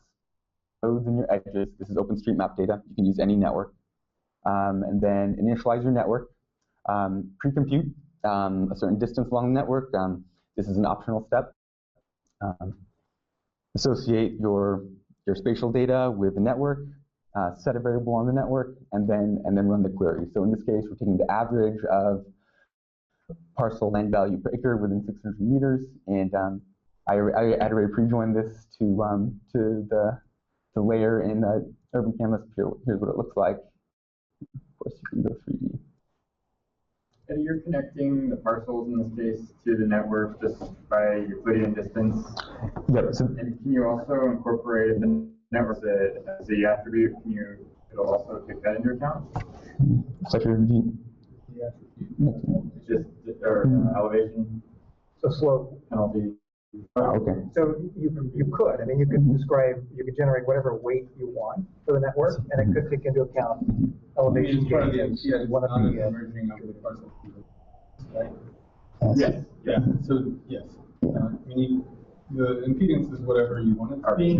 Yeah, so certainly distance for walking and travel times. Usually the regional travel network for congested skins. You can specify more than one impedance on the network, so you can have afternoon scans and switch back and forth between them. And you can have multiple networks at the same time, so you can do walking, automobile, and transit. So there was a question here about transit, and you've done transit. So I've done transit. We don't have it integrated. It's not completely standardized. TTFS is General Transit Feed Service, so like most regions have transit, comes with a schedule. You have to convert that schedule to a static network, and that we haven't put the eye on it and documented it and tested it, so I wouldn't consider it released because you have to do those things, but I've done it before, so we just. And network support. I mean, I think that they've been CSVs so far. Most proprietary networks you can convert to CSVs. But does it natively consume like shape file? Yeah. I mean, you have to convert the shape files to CSV. GeoPandas we haven't mentioned yet. Geo is a thing now. They're implementing spatial functionality that is normally in PostGIS using the same underlying C library with a pandas-like interface. So all bucket queries and the like. So one of the things you can do is export a shapefile to get at the core points with GeoPandas. And that. And they're also doing OpenStreetMap connectors. So to get a scalable network out of OpenStreetMap within a bounding box. We'll be there soon to have an all Python tool for that, hopefully through GeoPandas. So for now, you just gotta create a data in this particular format, and this weight can be anything you want it to be. So if you want the measured impedance to account for slope or something, you would mess with this weight. Is difficult would it be to incorporate some off-network sort of loading costs for a given parcel? So right now the parcel is being assigned to the closest node in the network based on Euclidean distance, right? Yeah, I'll let Badger take that one. And I guess the problem that we're having with Maricopa County is that we have some really large parcels in some cases that are really far away from like the modeling network. And so if we were to use this, then we could cut those off and we could exclude those based on some maximum distance or something. That's actually a parameter. Oh, it is? Okay. But what would be helpful, I think, when you call, get nodes, is if also you have the option to have returned an additional series, which was the expected travel time or distance to actually get to the node, and have that potentially be incorporated into the simulation. So rather than starting like at 0, you might start at like whatever that loading cost would be. So you could have a full parcel model where every parcel has the distance to the nearest street. Yes. The network could incorporate those distances. There's nothing to stop you from. We found that doing this in between is really nice in terms of the performance price sort of compromise. To keep it really fast, you might not want to do that. If you have very large parcels, so for instance, Golden Gate Park doesn't really fit for like one street node, you need to do a partial allocation of that parcel to all the networks, the nodes that are around it. But really, it would be nice to have building level data, and there's no building that's as large as Golden Gate Park, so we don't have that problem. But the underlying network can be as detailed as you. So all of the people who are doing networks that are sort of sub-street networks, taking into account an elevator trip to the 15th and paths inside buildings, knock yourself out. I mean, it should work.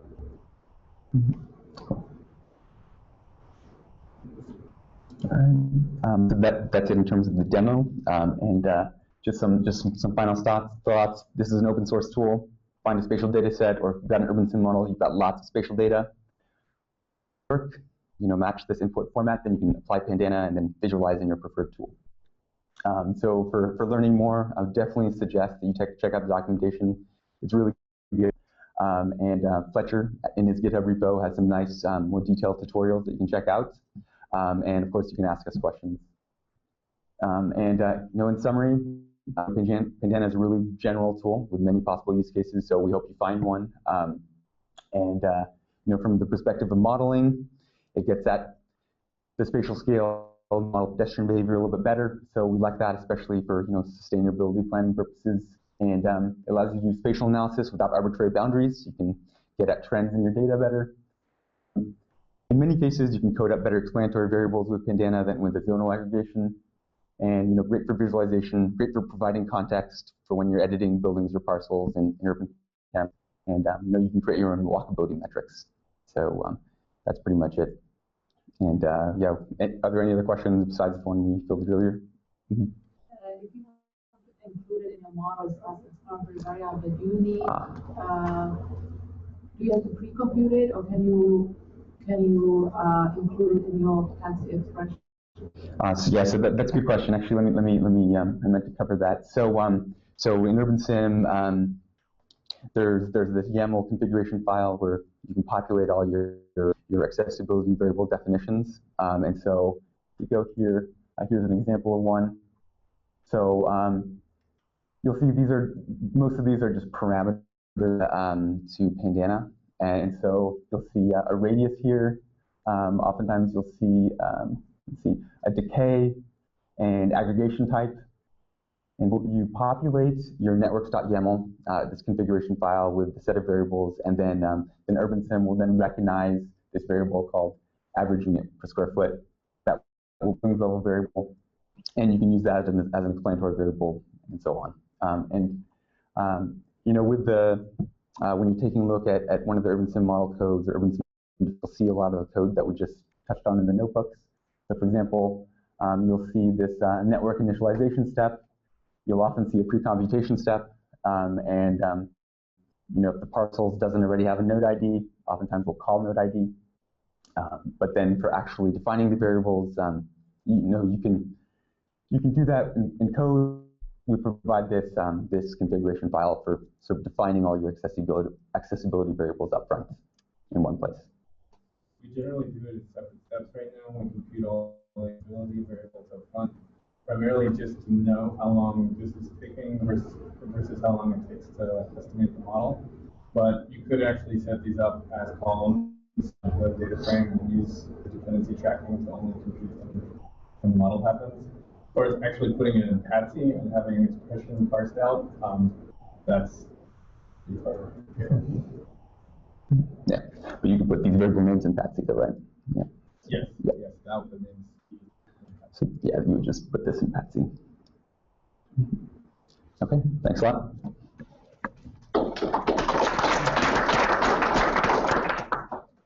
So I didn't hear enough oohs and ahs about how fast that is.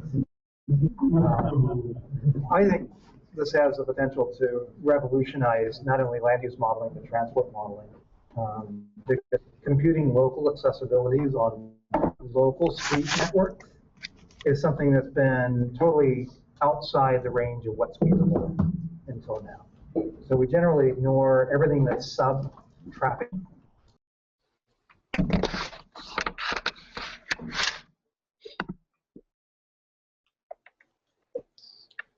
Can you check your email because the link is gone? Oh, you already sent it to me. As far as the log sums question from earlier, remember that one?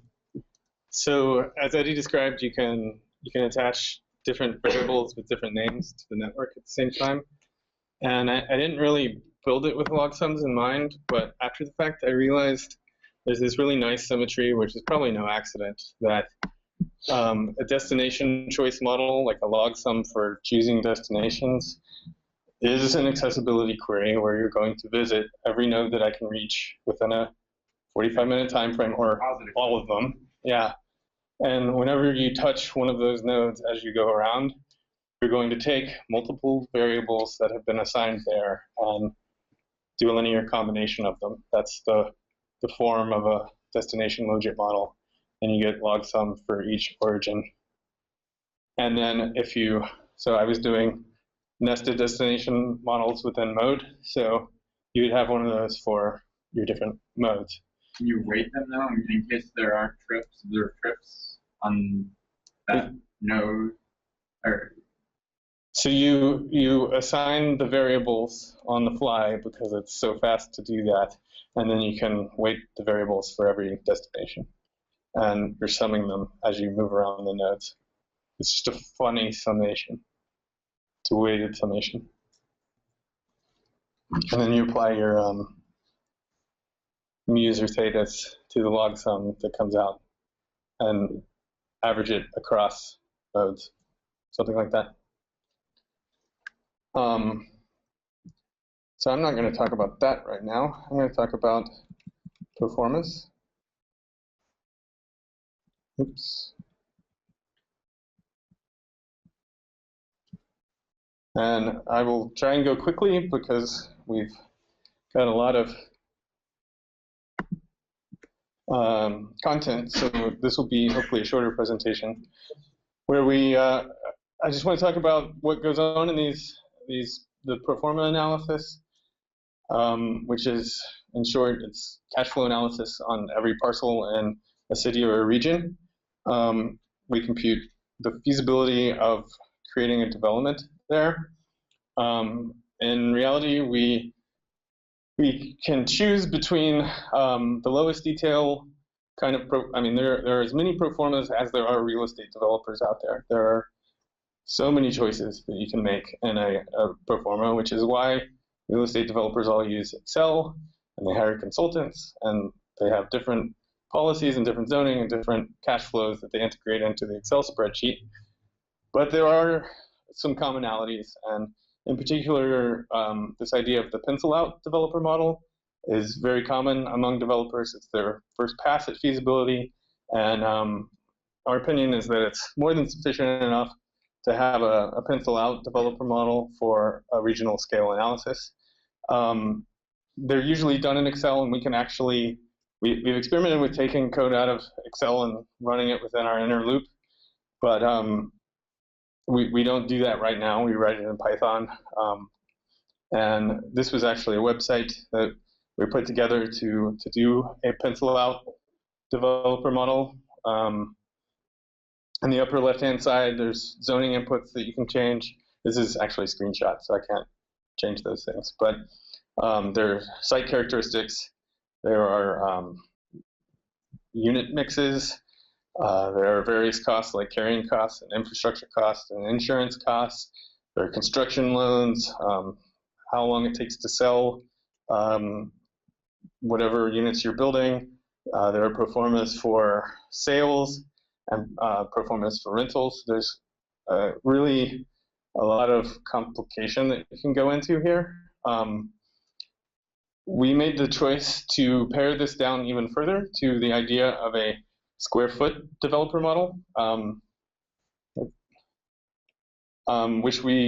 so a square foot developer model would take inputs that are sort of on a square foot basis. I think this is the unit that gets as closest to like a bid rent curve. And so the price per square foot and the cost per square foot are the really two driving characteristics of development. If you talk to developers, they will talk prices and costs per square foot back and forth at each other all day long. The rent's going up from $500 to $530 per square foot. If I go over there, I can get $570 per square foot. Anyone who's following the real estate market will be following square foot prices. Residential real estate sites like Redfin are now reporting price per square foot to the general public. And cost data comes out of RS means generally. We like to use RS means. And they give you cost estimates for different building types at a cost per square foot level. So they know for different regions roughly how much it will cost. So with just a few inputs, an estimate of the cost per square foot that comes from RS means, estimate of the price per square foot that comes from the system hedonic or maybe even empirical data. And then it's really hard, but you need an estimate of how much it's going to cost to buy the piece of land that you want to build on. It's especially hard because people often hoard land based on future speculation. Makes a lot of sense, actually, and so they'll actually split profits with the people who develop the buildings, that sort of thing. So it's really nice to sort of start vetting these things with collected data for recent developments in an area. Places like San Francisco have a very good record of developers have to report costs, and they report, you can actually then go check that building when they sell it on Redfin and see how much they sell it for, and you can estimate things like profit from that. So we started applying this for the San Francisco Entrepreneurship and Residence Program, which we took place over spring and summer with Scott and Axel, and tried to begin to apply this at a neighborhood scale. So we would run these square foot pro formas for every parcel in the neighborhood, and within UrbanSim, we run them for every parcel in the entire region. But we separated this idea of feasibility and this idea of development. So feasibility would be run the square foot model on a given, so like built to zoning or something like that, and give us an estimate of profitability. So I can click on, this is just a map hosted on GitHub. It looks a lot like the Simulation Explorer, which came later. This was the earliest prototype where you can just put a map on GitHub, and GitHub will actually render it as a map and give you all those cost per square foot and new building square feet and max FAR and so forth. And we began to vet these square foot models against actual developments going on in San Francisco, and in several places we would predict developments that have since happened from the development from the data that we had. So every parcel has a square foot pro forma that has been run on it. Green means it's profitable, yellow means it might be profitable, and the unprofitable ones, usually because there's no difference between, I mean, the two ways a developer can make money are to make more building or to make a better building. You increase the quantity or you increase the quality. And so the biggest reason you can't build something is because it's too expensive to buy a building, and you cannot build within zoning a lot more building beyond what's already there. So a lot of parcels are as built out as they're ever going to be unless we vastly increase zoning. But this sort of targets high profitability areas. Some of them are parcels that have already been built on, but I like targeting this one, which is, see, a gas station, according to the San Francisco parcel data. And it's only 28,000 square feet currently on this land. And it actually looks like this empty parcel. Yeah, so you can actually go and check aerial imagery, satellite imagery. In some cases you can get very recent satellite imagery, but this is a massive 2-acre parcel in the middle of Soma, where they're getting prices on the order of between $1,000 and $1,400 per square foot.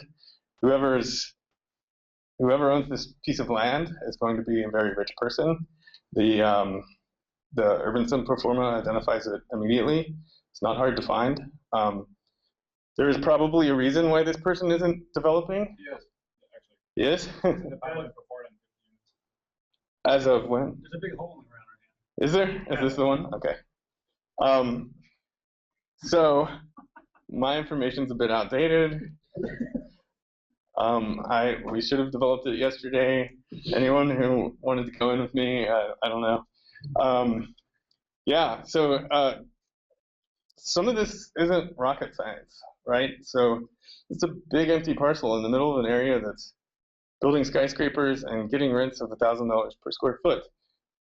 Really, it's about sort of ordering the profitability of development across larger areas. How many units are supportable right now? If I were only, to your question from earlier, if I only wanted to build 200 units, like which ones would a developer pick to build? We can sort of answer questions like that. And so we've separated the idea of real estate feasibility from the idea of real estate development, because they are not the same thing. I mean, we can make feasible models all day long with green, yellow, and red, but sometimes there's NIMBYism, sometimes there's land hoarding, sometimes there's things that don't show up in the data. But with feasibility, we can point towards the parcels we should look at first, and that UrbanSim should look at first. And then with developer models, you can put in whatever sort of behavior is specific to your region and what you want to capture in your model, restricting development or subsidizing or adding fees, that sort of thing. And I just think it's important to separate this concept of feasibility from this concept of running a 30-year forecast and which buildings are going to go first, and are they going in 2010 or 2012 or 2013. There's a very different set of problems. And so the actual square foot pro forma falls within feasibility models, and then creating a projection and a forecast is what will they actually do? Patrick, for that parcel, did it account for the brownfield cleanup costs of converting, or is there a brownfield layer where you can assign cost schedules? I mean, the beauty of this is that everything comes down to a cash flow. It can go in, it can go out. It can be positive, it can be negative. So you can set up your models with any sort of brownfield layers, fees, subsidies that you want, and you're sort of just moving the feasibility line up and down. So this did not, but it would be a very easy step to integrate that as well. So some other examples of that line, you could have a surface that has the cost to extend the infrastructure and have that go in. You could have impact fees in areas that you want to inhibit development. Any number of those things could go into the plus column or the minus column. And this slide is just a reminder that we've already sort of seen these things in the Simulation Explorer. The Simulation Explorer will take the inputs from the square foot pro forma and put them out to you. So with the meta information of the development, and you can see pretty quickly, did zoning affect this? Did I get the price per square feet wrong? Is the cost per square foot wrong? Is the existing building square feet wrong?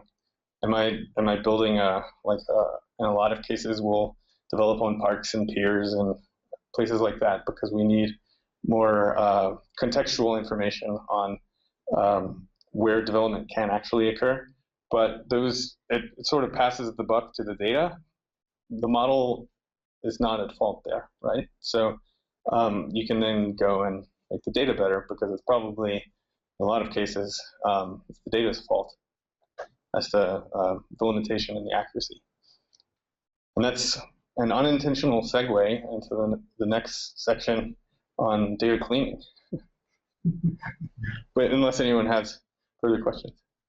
Yeah. So how does the development model actually work? So once given development. It sorts by profitability and builds and tells some stopping criteria, which is usually determined by the control totals. So you can also sample based on profitability so that you don't do it deterministic? Oh, yeah, we do that. So vacancy rates? So vacancy rates and the control totals give you the amount of development that you want.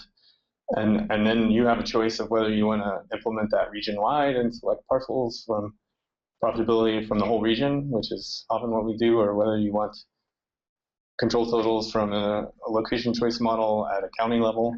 That's also a possibility, or going even more specific than that. Yeah, maybe I missed this, but how was it that you get from the assessment to an absorption rate and path? So that's right. That's the $1 million question: is the interaction of demand and supply. Yeah. And it's tough. So we now have a relationship between demand and supply where we can increase prices where demand is great and inform our hedonic also with location choice demand and restrictions on supply. Prices go up, profitability goes up. We are more likely to build in those places. Like this is a recent innovation, last month or so. But we are still being driven by control totals. Like the amount of absorption inherently comes from control totals that are generally given to us by other models. To make that completely endogenous would be nice, but it is not at this point. Fletcher, maybe there's one additional thing. I think this may be, I'm trying to remember if it was Jesse that raised this question or made the comment earlier, that right now it's a spot pro forma. And so if it chooses a project to build it based on sampling on profitability, it'll build it all in next year currently. So we could have a multi-period, we could move that into an active development file and then revisit the profitability in future periods, whether we do that on a quarterly basis or an annual basis, and essentially throttle back the development if we're absorbing not fast enough. So if we sort of picked a big project and we're building too much, we can slow down the rate of development there. I think that's one of the things that's likely to be in our longer term queue for innovations and developments here.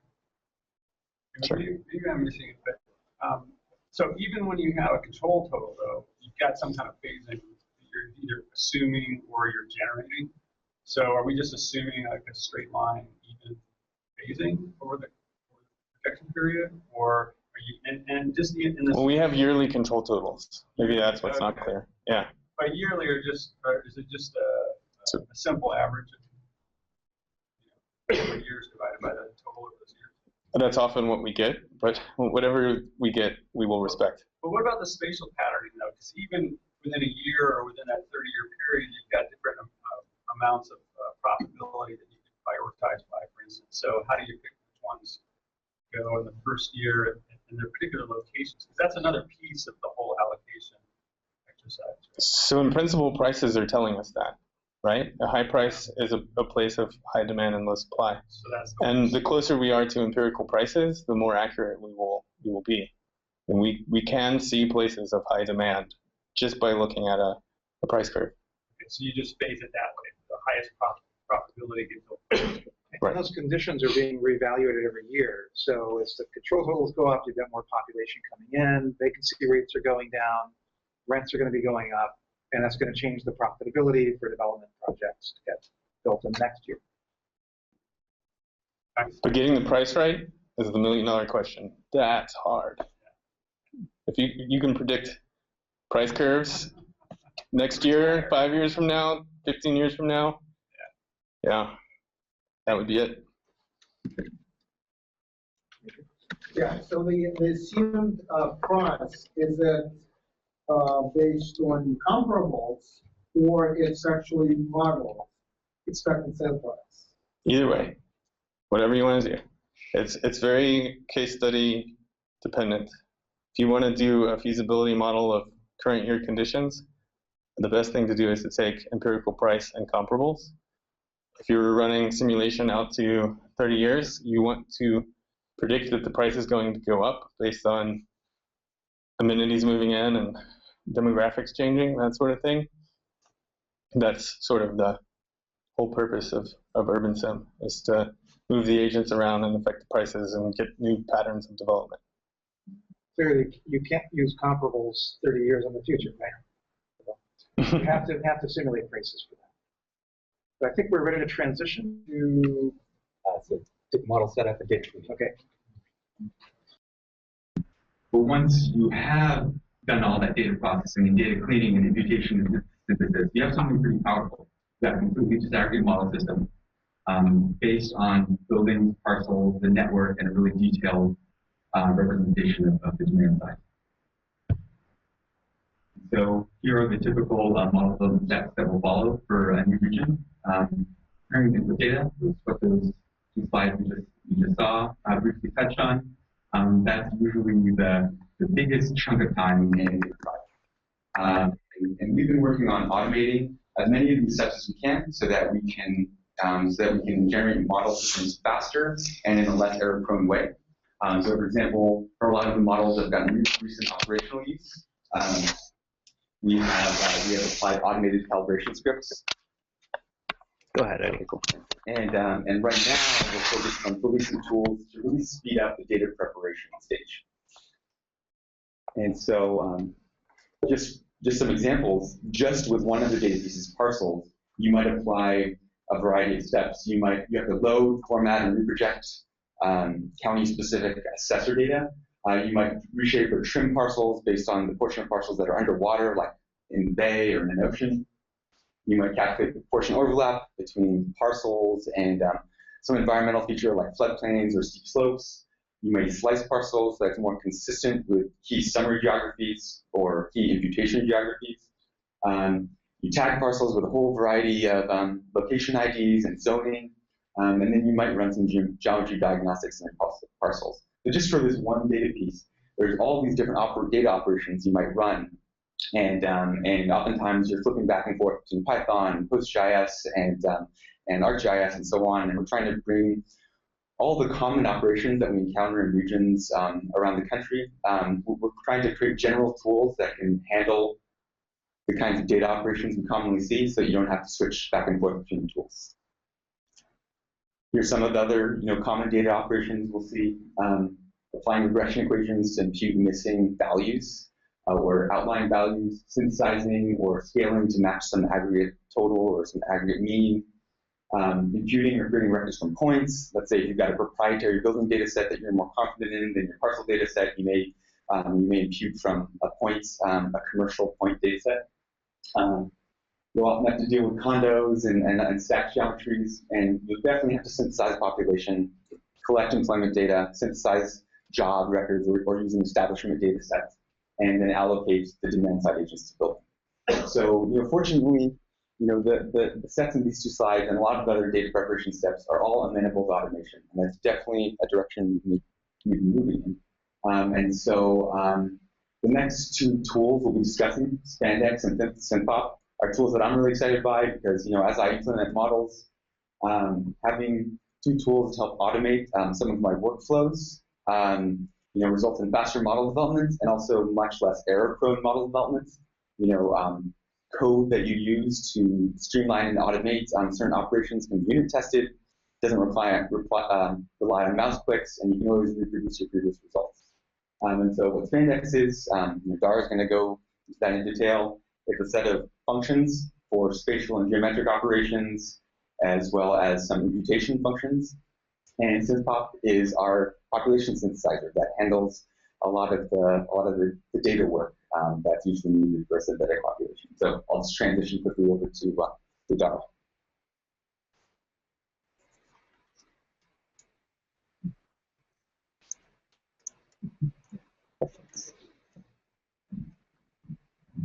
So for the sake of time, I'll just be using a read-only notebook, but it runs, trust me. So I guess we've already had an overview of what spandex is. It's a data cleaning tool. It's in its early stages right now.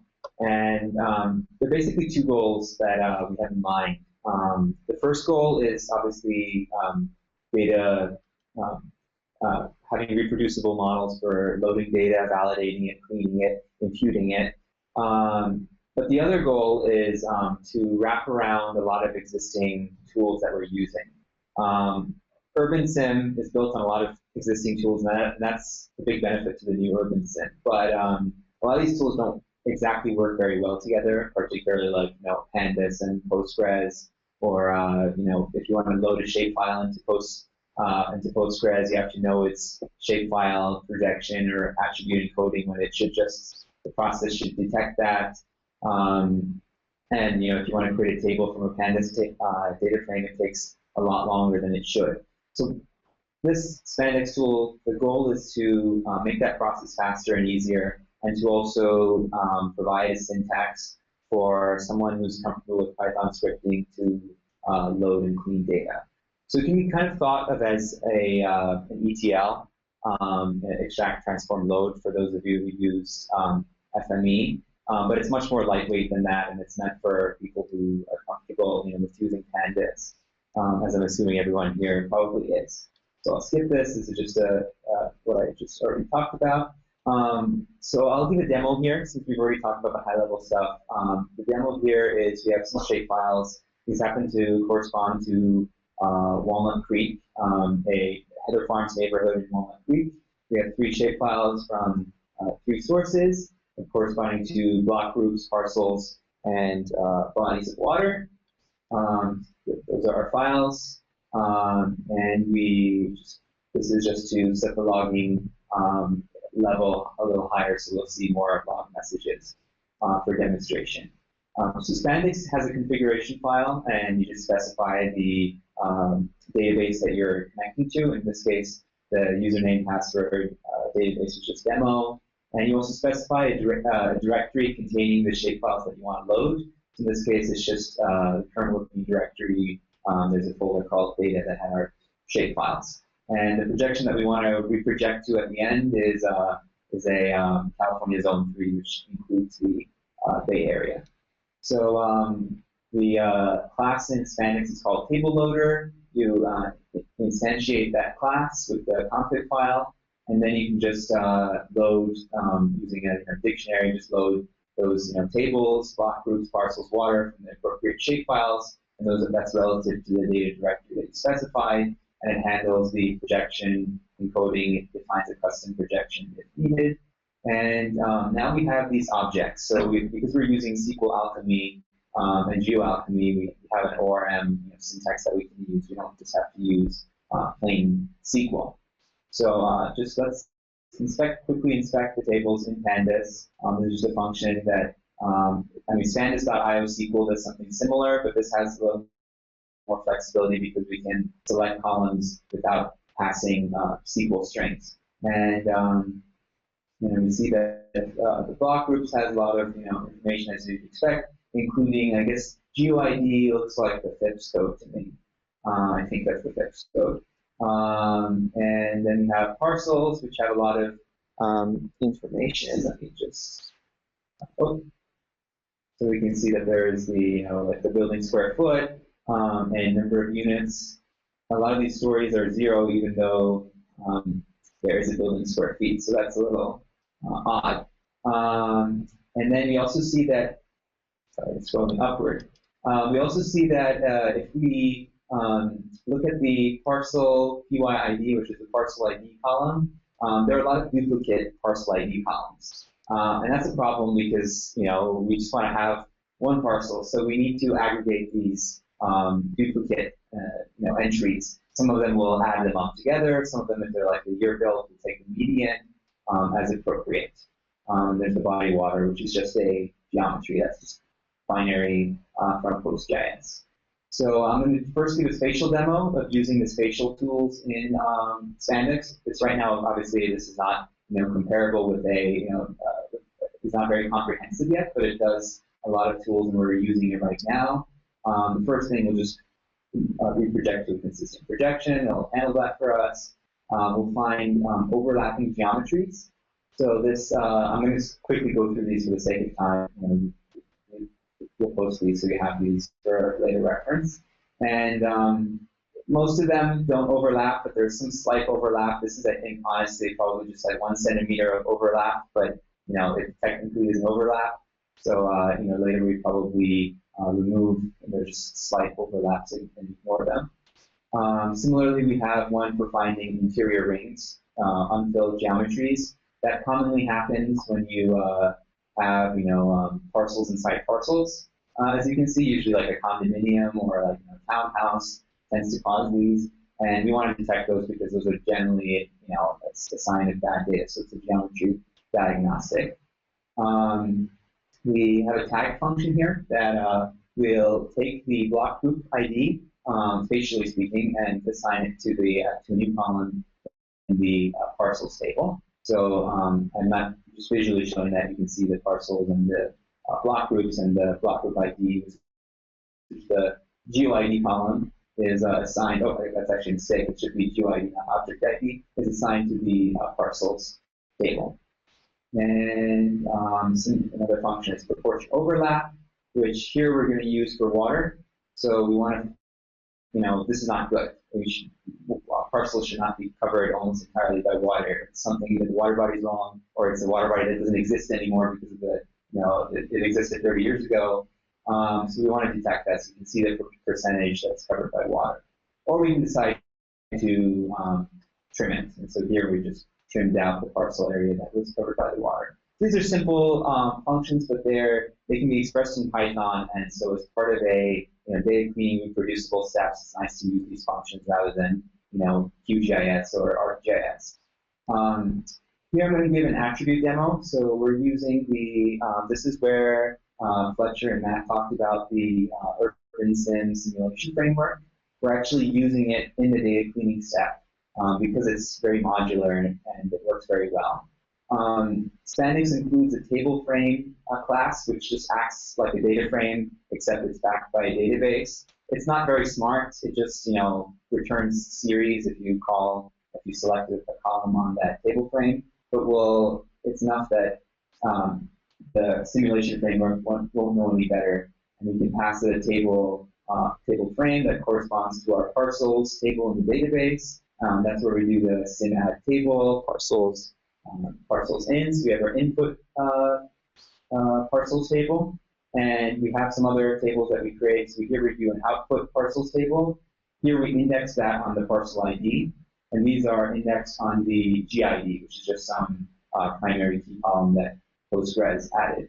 So we need to transform the columns, and this is something that again Matt had explained earlier how to do this, but we're doing it for data cleaning in this step.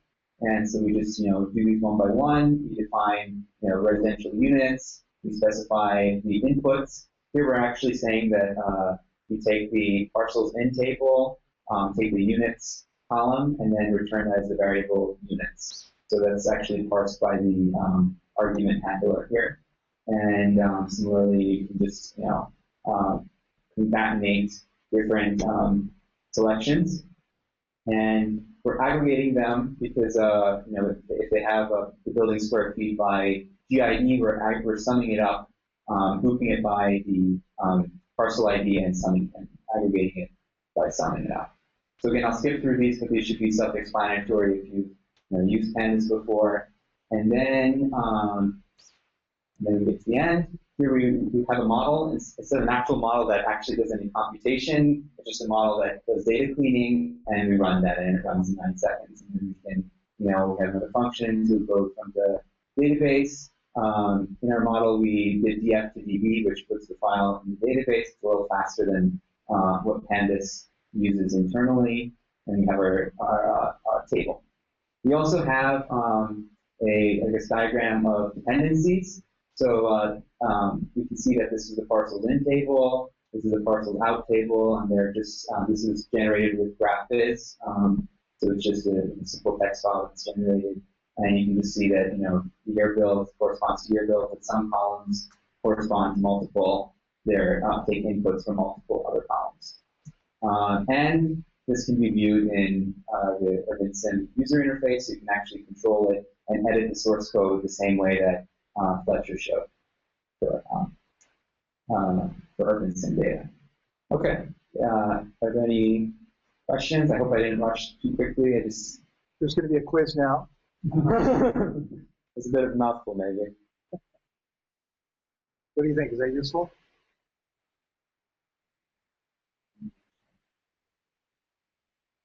I've shown that estimates before. 70 to 80% of the time involved in model development is data development, cleaning, integration.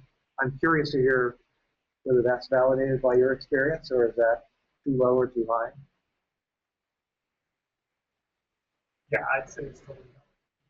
I mean, as soon as the planning environment, it's a manual effort. Yeah. It's really time consuming. It's not very complete. You've got to redo it if something happens. Things change. You're always kind of looking around. Yeah, you can automate that. So the challenge we confronted is that we worked on so many different UrbanSim applications in which we built up a whole slew of like SQL queries in PostGIS or what have you, and they were tailor-made to those particular data sets. And then every time we needed to redo things, we would have to either manually redo queries, what we used to do, or just have these massive scripts, but then you have to modify them and maintain them. And they're not general. Everything's hard-coded in those queries. So this is an effort to take a step back and say, all right, what are the things that we have to do more generally? And can we create a reusable toolkit to handle all that workflow and then be able to batch it? So fully script it from beginning to end. I think our first experiments with that were in the Mr. Cod region, Albuquerque. We scripted it and you do that. Everything's automated. You can run anything, and it really makes sort of the data development part of the model. Play with something and see how it is. And they would be able to replace input data sets as they were improving the raw data from jurisdictions and just rerun that whole batch. And then, our process since then has been saying, okay, how do we generalize that, make it applicable to other regions quickly? So we're trying to reduce that 70 to 80% down to a small fraction of that, make more of our time productive. I mean, the other piece of it is that in a place like San Francisco, somewhat unique. You've got different data purveyors, right? Like you're grabbing data from the building department, center. So, we might aggregate it and clean it, right? But then it's still, being produced in a way that produces errors. So, fixing kind of the back end of that would be a useful exercise. Well, not that you would need to do that, but just the fact that, you've got an automated way of identifying what the generic errors are sets up some conversation. So essentially, if you can think of each one of those data sources as being a socket that you're going to connect to, and you can, take an updated data set from any of those data sources and rerun this whole workflow, from its original form, and that makes this really a much more productive environment.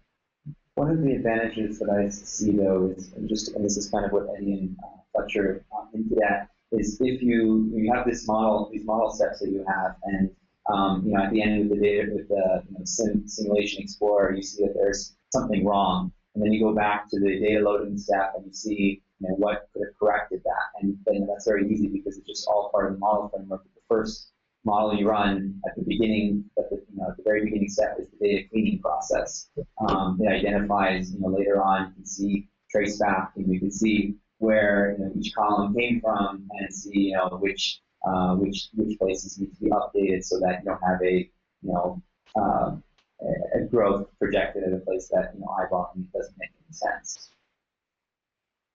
So I don't know if you can anticipate this or not, but we have this little dilemma that if the work that's involved in developing models is 70 or 80% in data, and we can reduce that down to a fraction of that, we're going to work ourselves out of business. And so we're trying to figure out how to finesse that little problem. But in the meantime, we're pressing full steam ahead. There's probably enough bad data out there, so you can go find. But then you get to concentrate on the. So give us some creative suggestions about how to avoid running ourselves out of business by writing great tools. So you got a great suggestion for that? Well, it's not so much a suggestion as important aspect of this that we discovered. Is that in the process of data cleanup, you do a lot of manual correction, and there's a need to preserve those corrections as we go in time. So it's really not feasible to just start from scratch every year. So I like the tools, and we kind of do the same thing on the part-time description of this. But there's also another loop which kind of looks at the master, which we maintain, and then compare it with a new set of appraisal data, for example, which comes out every year. But if we make corrections, that always overrides whatever comes from the data. That will, so there's a kind of need to preserve the corrections that were made by analysts, yet get new information that from there. So this is our big versioning dilemma. We're working really hard on that problem. And it's not necessarily the case that you could just apply the edits you made last time to the updated data, because they might have fixed the problem you were editing, right? Or the data might have changed in some other way, and that edit is no longer the appropriate edit. But it's a problem that we're working really hard on, because it's fundamental to really pushing this to the next level. We should probably go ahead with the next presentation, right? We have a yeah. So let's go ahead. We've got one last presentation. I think running late in the day. It's population synthesis. It's the reimplementation of PopGen. How many of you have used PopGen? So 3, 4 organizations. So this is essentially an effort to re-engineer that to be really robust that we've been doing over the last number of months. Fast forward one more time. Last time, I promise, don't look. Okay.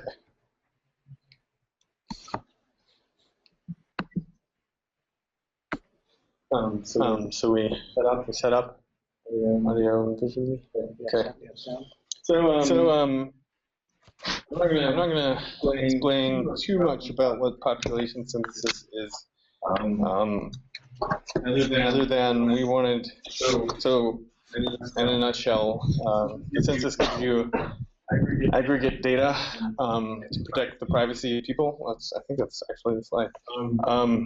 So the Census Bureau protects your privacy by aggregating the data. They're very particular about this. And yet all we want to do is to use disaggregate data, because it's much easier to use disaggregate data, and we get more columns on the same data frame, so you get the right attributes with the right person. Increasingly, there are people out there who have disaggregate data on all of us. They have about 75% of the population. So you can just go buy the actual people if you want. But that's not what we do. We still synthesize a population from the aggregate data that comes from the census, which generally comes from the ACS, the American Community Survey. Certain data is available at block groups and other data at tracks. And we don't often use data at the block level, except for maybe LEHT. That's not how you spell nutshell. Just, I do know that that's not how you spell nutshell. So the process is generally get the data on the marginals. This is the aggregate stuff from the ACS, that's block group and tracks, and get disaggregate sample data from PUMS, the public use microsample. And then they don't even come in the same formats. So like a lot of the data is categorical, but the categories are different. So we need a way to map categories together. And we're going to draw from the disaggregate data to match the marginals. So that's essentially what happens. One of the biggest problems is getting the data. It's pretty hard to just go grab an enormous shapefile for a whole state or even the whole country. But the United States Census has actually begun solving this problem, where they release the data on an endpoint of a web service, and there's an API to the data. And so as recently as last year, Eddie, I think you played with it, and we were not impressed. But this year, we're impressed. It actually does a great job for what we need it to do. So all of the data comes from, almost all the data comes from the census API here. So this will probably pop me out of full screen mode if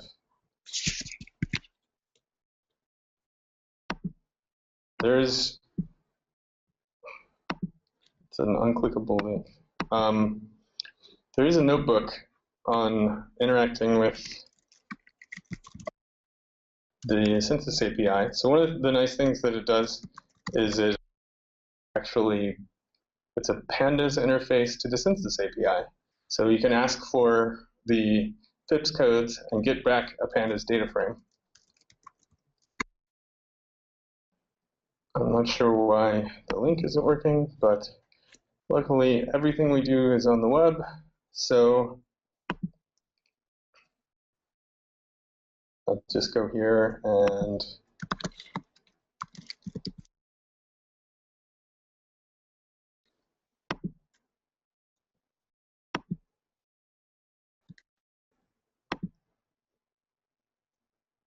so this is the notebook for the census API.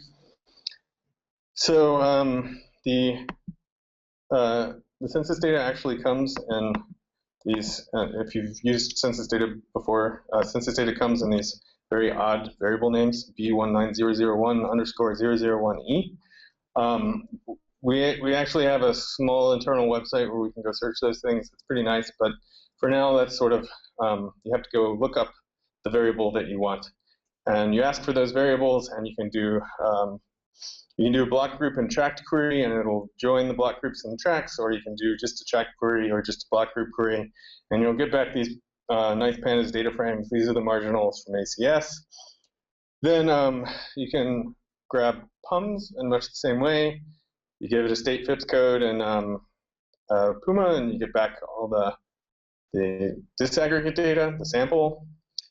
And then you start specifying categories. So you have to map the data that comes back from ACS and PUMS into categories so that the categories align the same way. Like you have to put this disaggregate piece of data, match it to the marginal that it fits inside of. And then you can synthesize. So that's actually so that comes out as a recipe. So once you do that once, you kind of never have to do that again. We would like sort of a full-scale set of recipes, or maybe we can all agree on a format for a synthesized population, and we can create the recipe for that, and then everybody can go ask for their synthesized population using that recipe. So the recipes are in Synthpop here. We have a starter recipe, which is sort of a configuration of Synthpop to match the ACS and the PUMS data to prepare for synthesis. But once this is set up, this recipe that's like 200 lines of code, you can then ask for a county. And because we have the permissions problem, I can't actually run the demo. But it's pretty easy. You just ask for a county name. So literally, you say, I want state of California, and I want San Francisco County, and you get back synthesized households and population. Done. Nationwide, no problem. So how long does that take to run? Did I write that down? I think it's in the actual notebook. I don't remember. I think it's about 8 seconds per block group, but there's a lot of block groups in the United States. So it's a embarrassingly parallel problem that you should do once and never again. So this is so you have the recipe which I described. Then synthesis is trivial. So this is an example of you get your census API from the United States Census, and then you just say, I want California and Santa Clara County, and it creates a synthesized population for you. I wish there were a more complicated demo, but that's it. Yeah. Well, yeah, it's a really nice API because you just don't need one.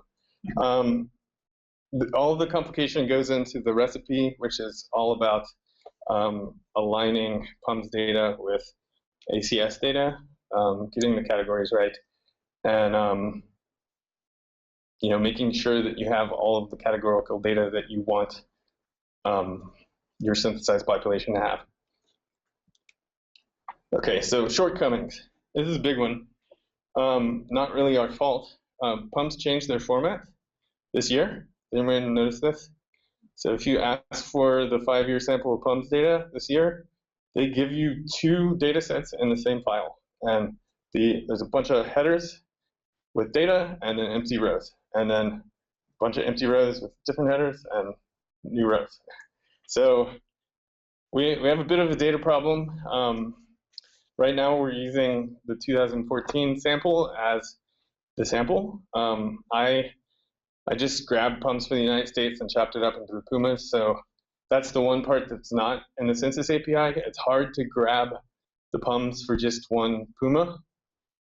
So we just split them up and put it on a HTTP server. So now that's where we grab the PUMS data. But it's a pretty major caveat. The samples are not really large enough to match the marginals perfectly because our samples aren't large enough. So we sort of have a choice of going back to the old format and using data that's from 2008 to 2013, or aligning the different PUMS formats, or waiting 3 years to do this.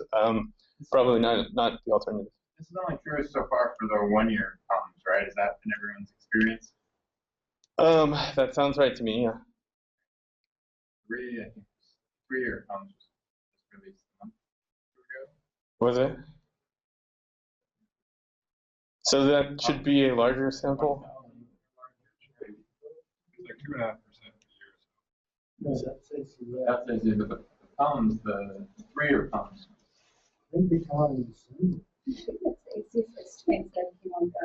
Yeah. Yeah, I think we still have a pretty big PUMS problem, which probably is solved by going back to the old data format, but sort of not satisfying. But it is what it is. We need the more complicated recipe, so we have a starter recipe, but we need something that's like a full-scale model run with all the categories that people care about. Once we have those 2 things, we can come up with a more detailed evaluation of the fit metrics. To our knowledge, we implemented the PopGen paper exactly as it was written. We don't know of any shortcomings, but because we have these two problems, once we solve these two problems, we should reevaluate the fit metrics. And I believe there's one more that doesn't occur to me right now, but so the benefits are that it's fully scalable, it's already nationwide, just ask for a county and get a synthesized population, no local data at all. It's pretty easy to align PUMs with ACS. It's not trivial. There's no automatic solution to that. Like, you have to go in, you have to read the ACS documentation, the data dictionary, you have to go in and read PUMs, the data dictionary, and find out. And the benefit of everything that we do is clean Python code, unit tested, doc strings, and it's on GitHub. We have to turn it into Sphinx documentation, which you haven't done yet, but other than that, it's all of these things. And that's it. Questioning group quarters? Yes, that was exactly the thing I was thinking of, the drawbacks. We haven't done anything for group quarters. We've had that question. I totally slipped my mind when I was making this slide. In terms of solving the recipe problem, probably we could canvas the NPOs that are using PopGen and meeting synthetic populations and come up with the union of those, develop a general recipe that would address all of those needs, and then just run with it. Because you can always clip out any attributes you don't care about. But it does make it harder to match the marginals from the sample. The more categories you have, the harder it is to do that. What's the balancing or the default balancing geography right now? It's a strat for the marginals. It depends on the variable. If it's available at block group, we use that. So it's either block group or census tract. Some variables are available at one and some are at the other, and we merge them. So what do you do for apportionment to task? So that's part of spandex, the allocation of buildings and that sort of thing. How far are we on that, Eddie? That's something that we still need to spec out. It's on the near-term radar. Yeah. So we talked about the 2014 third change. Are you talking about the There's also a Puma boundary change, but there's also a data format change. The columns that are available are pretty different.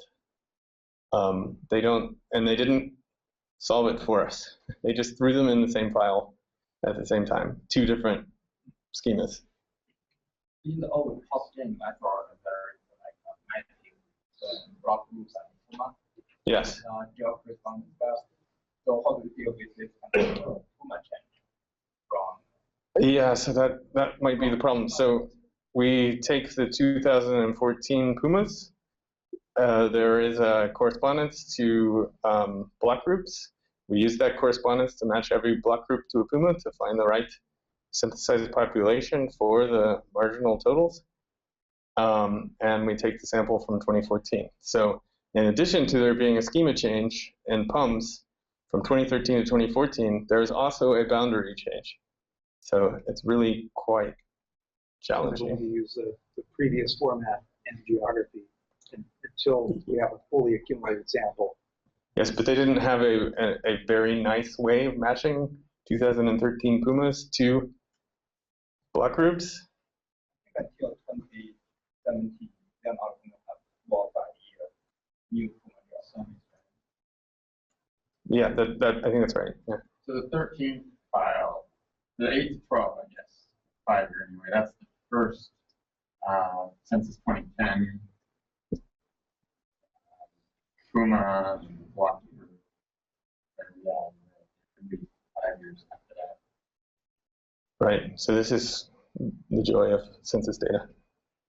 So yeah, in fact, you're right. In the schema, you'll get some of the records that they record the 2000 block group, and some of them you can see where they sample using 2010. It's a mess, I know. Yeah, so I do not profess to be a census data expert, but I will say that as long as we can solve getting the PUMS data relating pumas to block groups, and then the ACS data I think is not a problem, then I think we can get synthesized populations. So what are the total household population controls for this? Are they just coming directly from the ACS for a given block group, or is there some upper level county total? I believe that the authors of the paper are going back to work on having marginals at different geographic levels and trying to meet all of them. But we are following the, whatever, 2008 paper or something like that, which does not do that. So we match the block group level totals. Have you seen the iPhones project? I've seen it. I don't know. Elaborate. I don't know if they have any like front end API, but they've taken all the historical PUMs and put them into the same format, so it's like really slick to download them and stuff. So it seemed like if someone there was fascinated by what you were doing, there could be just a talk because trusting the census is obviously pure, but you've already seen how great that works. Yeah. So that's the Minnesota folks that are making everything standard from like the first census, and it's international, so they're kind of.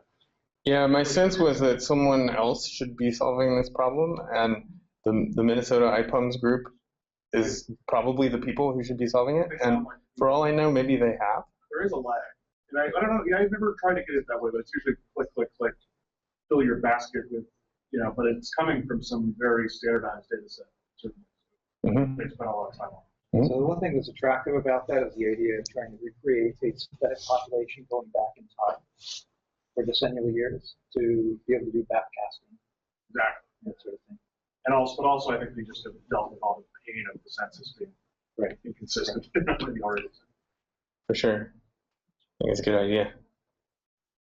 Okay, any other questions for Fletcher on SynthPop? We might even finish on time. Yay.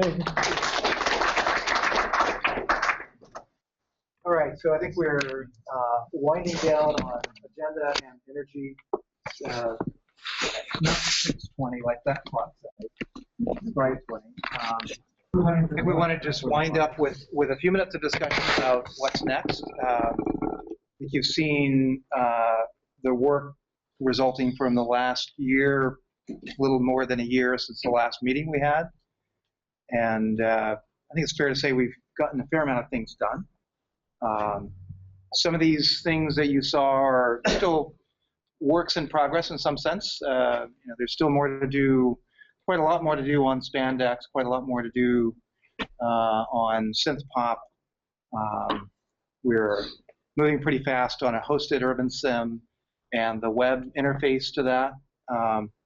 Eventually we'd like to make it possible to have not just large MPOs that have a large technical staff or medium or small technical staff, but the smaller to medium-sized MPOs that really have, a planner with familiarity with GIS and data, but not as much in the way of modeling skills.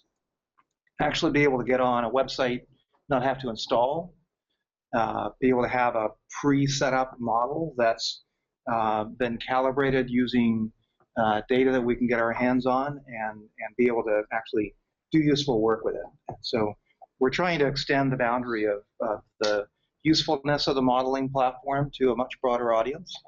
And any feedback along those lines would be helpful. Obviously, we're not forgetting about the technical modelers and the bigger MPOs. We're trying to make sure that we've got tools that are really useful and productive for particularly people like you in this room. So any sort of things on the wish list from your own experiences or things that you've seen today about what we should be working on in the next year? What would you like to see us present a year from now? Just do what we're working on?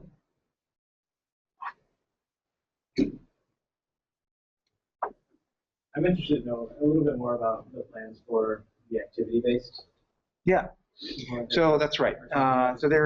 This is not the only set of things we're working on. I mentioned just really briefly activity-based platform. This is a project through the Association of MPOs, and there are 5 agencies that are partners in that project. I mentioned them earlier: MAG, SANDAG, MTC, SFCC, CTA, and PSRC at this point. So far, we've been working through design issues on that, and the next phase is starting the implementation. And I am a little overdue in getting back a proposal for the plan for the first iteration, which would essentially be a micro-simulation of the simple tour model. So essentially, think of 4-step micro-simulation, if nobody's actually done that to my knowledge, but 4-step model as a micro-simulation model, but then coupling the out and back as a simple tour without intermediate stops. So our first phase implementation is likely to be the whole infrastructure to support that workflow, using exactly the same UrbanSim infrastructure, the simulation framework that you saw today. And I think you heard Matt also suggest that there's going to be enough common framework between these different platforms that we may want to refactor some of that out of UrbanSim and have a more general library that's underneath several of these. But that's essentially the first iteration on the working title is ActivitySim for that platform. It's essentially the CT ramp modeling framework and the DaySim modeling framework, since PSRC is using DaySim. Or it's not called that, but it's from the DaySim family of models. So our goals are going to be the same as with UrbanSim in terms of transparency, modularity, flexibility, highly robust performance, which I think has been a problem for activity-based models. So we'd like not to have that be so much in the critical path of running integrated models, and really ratchet up the speed dramatically. So that's a big one that's in our pipeline that's in the early stages right now. And then even earlier is a new project that we've got with SANDAG and MAG on re-implementing the DEFM model and doing some redesign on that model. This is a regional demographic and economic modeling platform.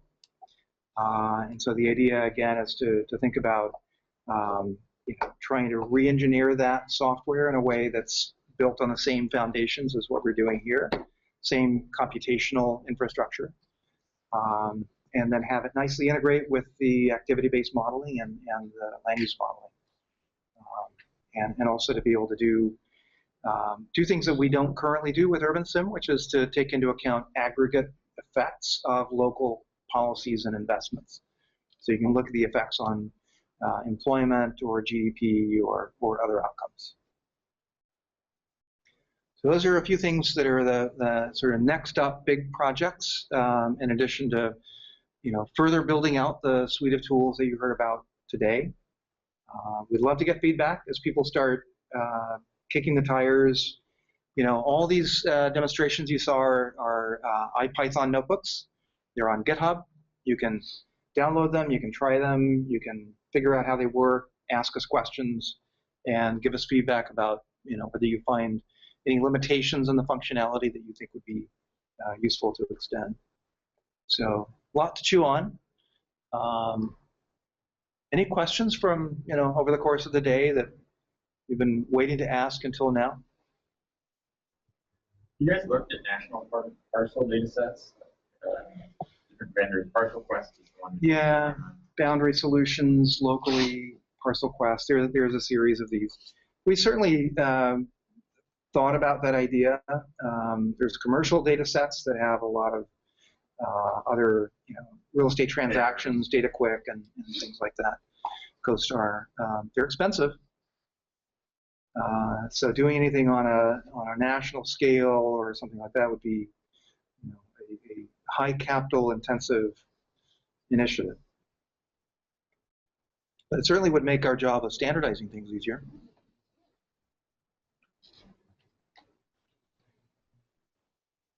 All right, well, if there are no questions, then I suggest we call today to a close. And anybody wants to relax and go to